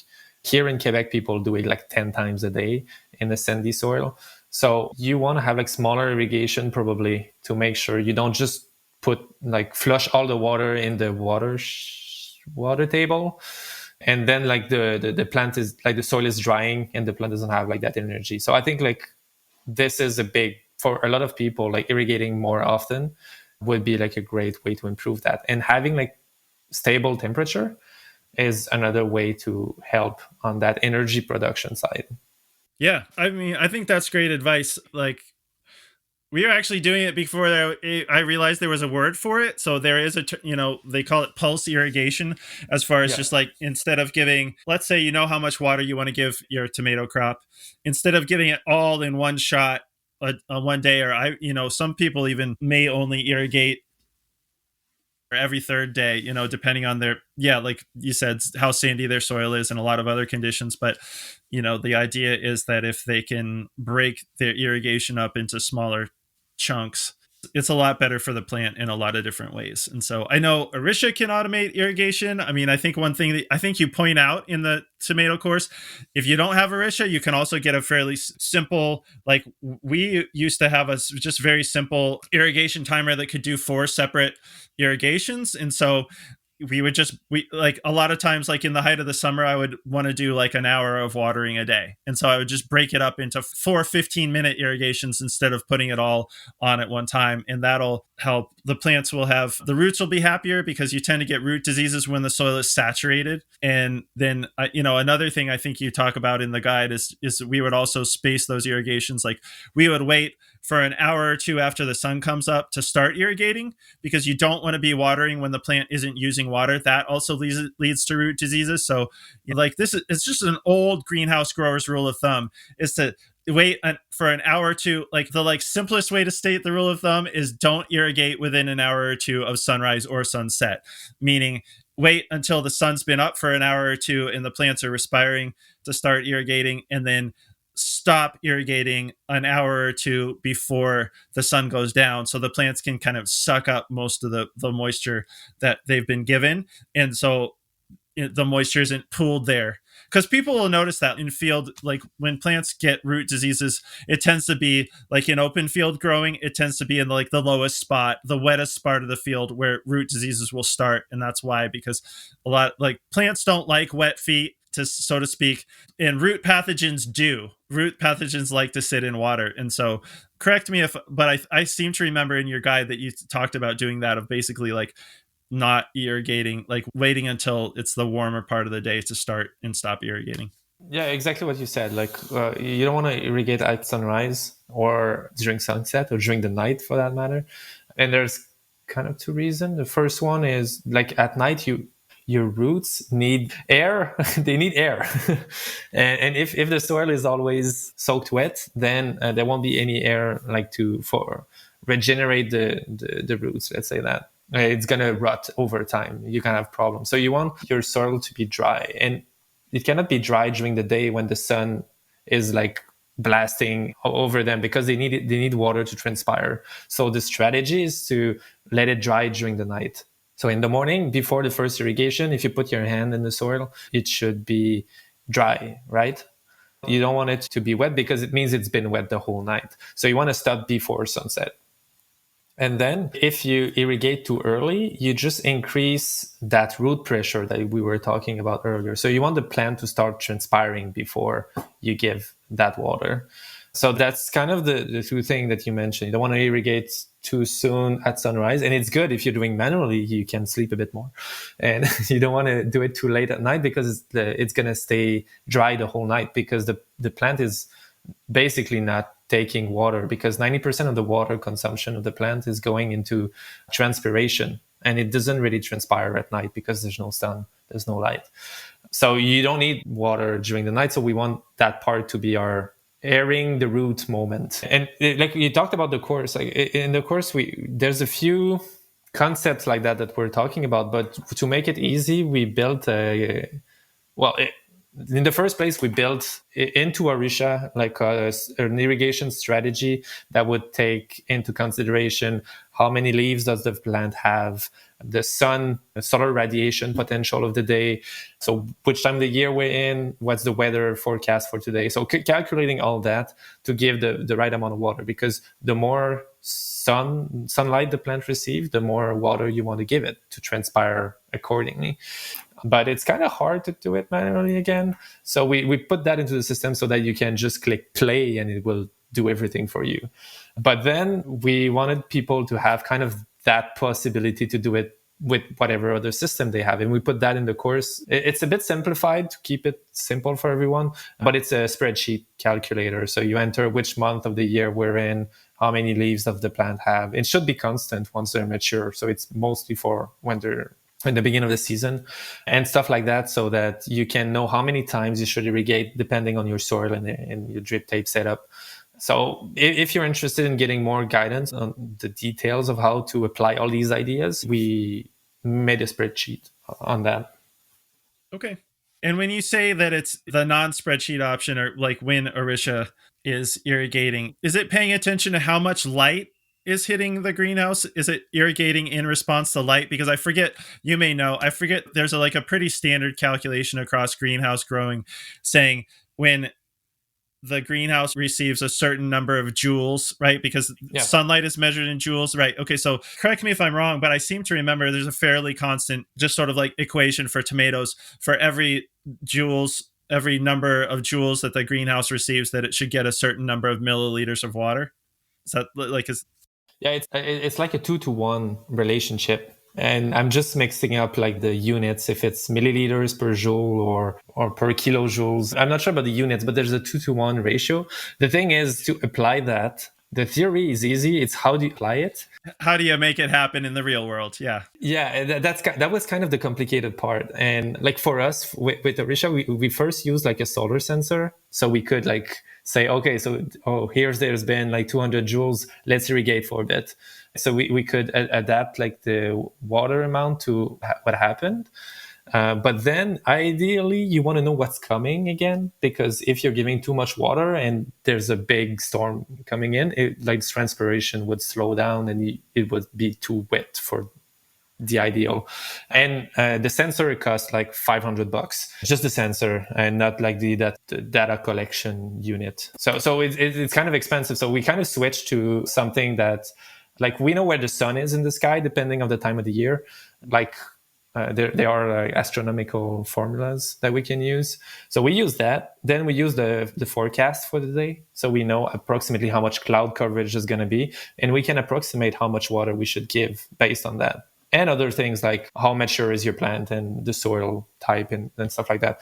So Orisha can take all of that and calculate it every 15 minutes with the new forecast and adapt to that. but it's kind of a pain. You cannot like expect farmers to use astronomical formulas based on GPS coordinates and stuff. They don't have time for that. So that's why we made a simpler version. Doesn't do all of that, but it's still like an approximation that's good enough compared to just doing it on a hunch. Yeah. So that's pretty useful for that. Right, because the equivalent of that I would do with my just little water timer is if I knew it was going to be cloudy for the day, I just turn it off, right? Because I knew there's Yeah. probably enough residual water in the soil if it was going to be cloudy all day long, or like you said, like if it was a sunny morning and I knew it was going to be cloudy in the afternoon, I'd just turn it off in the afternoon because there's probably enough. The plants don't respire a lot when it's really cloudy, and so I didn't want them to get really wet at the roots. So I would just kind of like cut it off, but it's then I had to remember to do it before, like when I was working off the farm, I'd have to remember to do it before I left and all that kind of stuff. So it's kind of nice to have it automated. Yeah, the remembering part. And I'm curious, were you adjusting the irrigation based on which month of the year you were? Yeah. In spring, you don't get as much light as in July, for instance. I think it's maybe twice as less, approximately. I had to make the calculation for our grafting business recently about how much joules we have every day, depending on the month. So I remember it being like half of what you get in July in March. So do you adjust to that or? Yeah, in response to your question, and so this would also be helpful for people who aren't automated. What I would do, but it was very imprecise. So what I did basically, like when we put the plants in the ground, like we had a water timer that could do a maximum of four waterings throughout the day. It could run 4 different irrigation cycles, and I think that's pretty common for cheaper irrigation timers. There's probably some more expensive ones that can get more than 4 irrigation cycles. So basically, when we started out at the beginning of the season, because for a lot of the time that we were growing commercial greenhouse tomatoes, I was working off the farm, and so it was helpful to have it on a timer. Just I would usually use all 4 of those cycles, but maybe when the plants first got started, I would only give them 5 minutes a day. So like we would do 4 cycles of 5 minutes.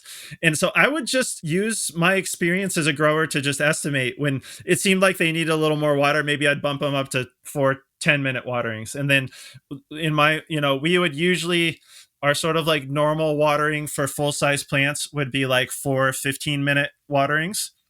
And then sometimes maybe when I knew it was going to be really hot, if we were going to have a really hot week, I might bump it up to 4 20-minute waterings or something like that. And so I think once again, people should use that principle and not necessarily those numbers if they're trying to automate their watering with a timer, because our soils are not particularly sandy. Like our soils hold water better. So like you were saying earlier, Guillaume, you would probably have to do more time on irrigation than we did if you had really sandy soil, maybe less time under irrigation than we did if you have really heavy clay soils, because those tend to hold water. But the principle is the same. It's just like I was just estimating based on my experience as a grower. Just do longer irrigations as the plants get bigger and the season gets hotter, and then we would also taper off at the end of the season and start giving the plants less water, because at the end of the season we would top them, and then the season would be cooling off, they would be getting less energy and respiring less, so we would also taper off the length of the irrigations at the end of the season, once again because we didn't want the roots to be saturated. That's good. So you were making sure that you don't keep the soil soaked all the time doing that. Yeah, that was the bottom line. You said something interesting as well. When it's very warm, you add more water, right? Yeah, so that's another good thing. Like in general, we don't irrigate with the temperature, but when it gets very warm, it kind of helps the plant cope with when you cannot control the temperature anymore, it goes above 90 or something. Right. I think you said that something like 90% of the water that the plant uses is actually just for respiration. And so you got to imagine, as the rate of respiration goes up, as the temperature goes up, they're going to be running through more water. So yeah, people have to keep that in mind. Just like it's almost like on a hot day, you're just going to drink more water. Same thing with the plants. Makes sense, right? About you mentioned like the cheaper system that have like 4 irrigation starts you can have during the day. There's a trick that people have been using in Quebec because I think like most of the system, even more expensive ones, are kind of limited in the number of irrigation they can you can set. What I've seen people use here is they have like 3 different scenarios, like depending on how sunny it is. So if it's very sunny, they use one scenario. If they're more cloudy, they use the last one, and partly cloudy in between. And the idea that they were doing is they were just putting hours that would intricate so that if it was sunny, they were using like the 3 scenarios at the same time. So they could irrigate more than 4 times because they had like 3 times 4 times. I don't know if it's clear, but it was kind of a way to hack, like having more irrigation by using the different scenarios, but in combination instead of one at a time. So there was a system, I think it was called the Easy Knob or something. It was a knob you could twist and set that up. So I've never done it myself, but I know that was kind of a way that people use these less expensive irrigation system to get to many irrigation during the same day. So if you have more sandy soil, that could be an option. Yeah. Okay. So you mean not that they had 3 separate timers, but that they were hacking like the way that the one timer worked to get more than 4 cycles out of it.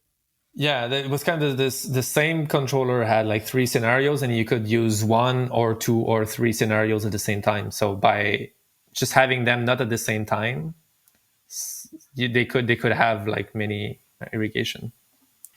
Okay.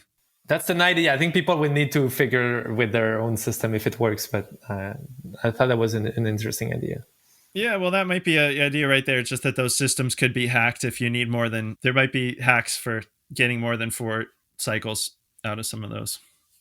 All right, Guillaume, we covered a lot of ground in this episode. Just to kind of recap on the whole plant energy topic, what are the takeaways that you would want people to come away from this episode understanding about how to manage that energy in the plant? All right. So the 2 aspects, there's the energy production and there's the consumption of that energy. We just talked about the production side, which is, I think, the first one everybody should focus on. And to do that, you want to monitor the leaf temperature of your plant. That's kind of your indicator here because you won't see it. So you touch your plant, it should be cooler. If it's not cooler than the air, then there's something wrong and you're just losing on that energy, hence the growth, hence the yields. So you touch the leaves and you see if it's cool or not. Then what you can do to make sure it stays in photosynthesizing mode, you want to have a stable climate, a stable temperature. You don't want those swings. And we see that happen a lot. And that's kind of one of the downside of not having a computer do it for you because you cannot be there all the time. That doesn't make sense. But if you can do something about it, that's the first thing to do. And then the second one is about the hydration of the plant. You want to keep always enough water for the plant to transpire. And there's a limit for the disease part that we talked about, but it's for the energy production, you want to make sure you have enough water and you monitor that with the leaf, right?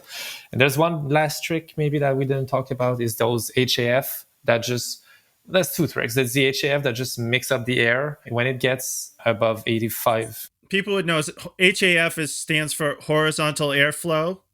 Yeah, so these fans that just circulate the air in the greenhouse. So horizontal airflow. You're right. Sorry, I'm just assuming. And anyway, so these fans, you want to stop them when it gets too warm and your sides are open, and then there's a lot of ventilation. So that's kind of one thing you can do. 85 Fahrenheit, you just shut them off. And when you're opening your sides, always favor the side that is protected from the wind.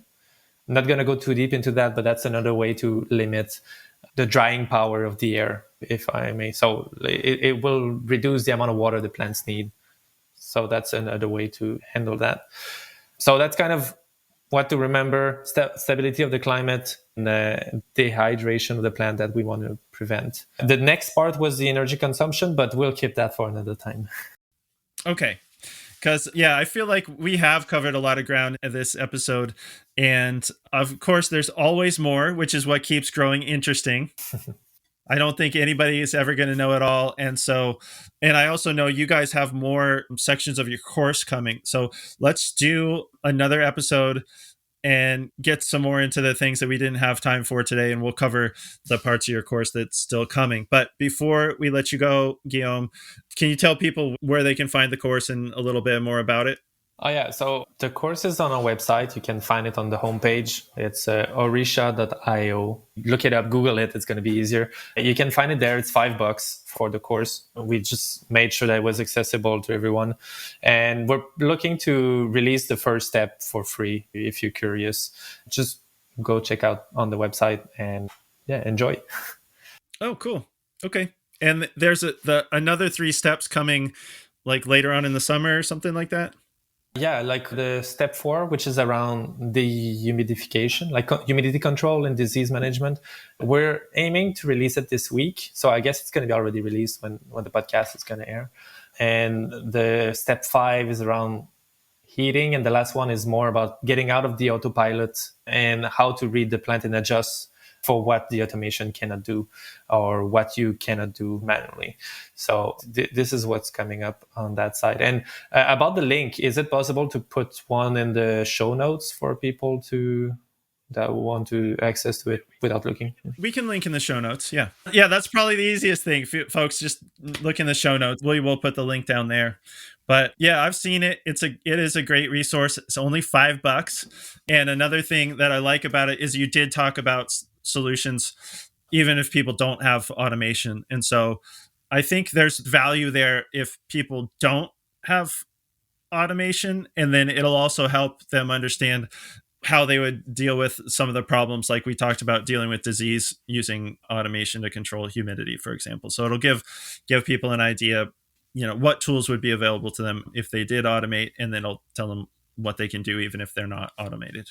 Yeah, exactly. Like we put basically what we put in our system that does that control the right temperature, the right amount of water automatically. We made calculators so that people can basically reuse that knowledge with their own systems and home technique on their farm.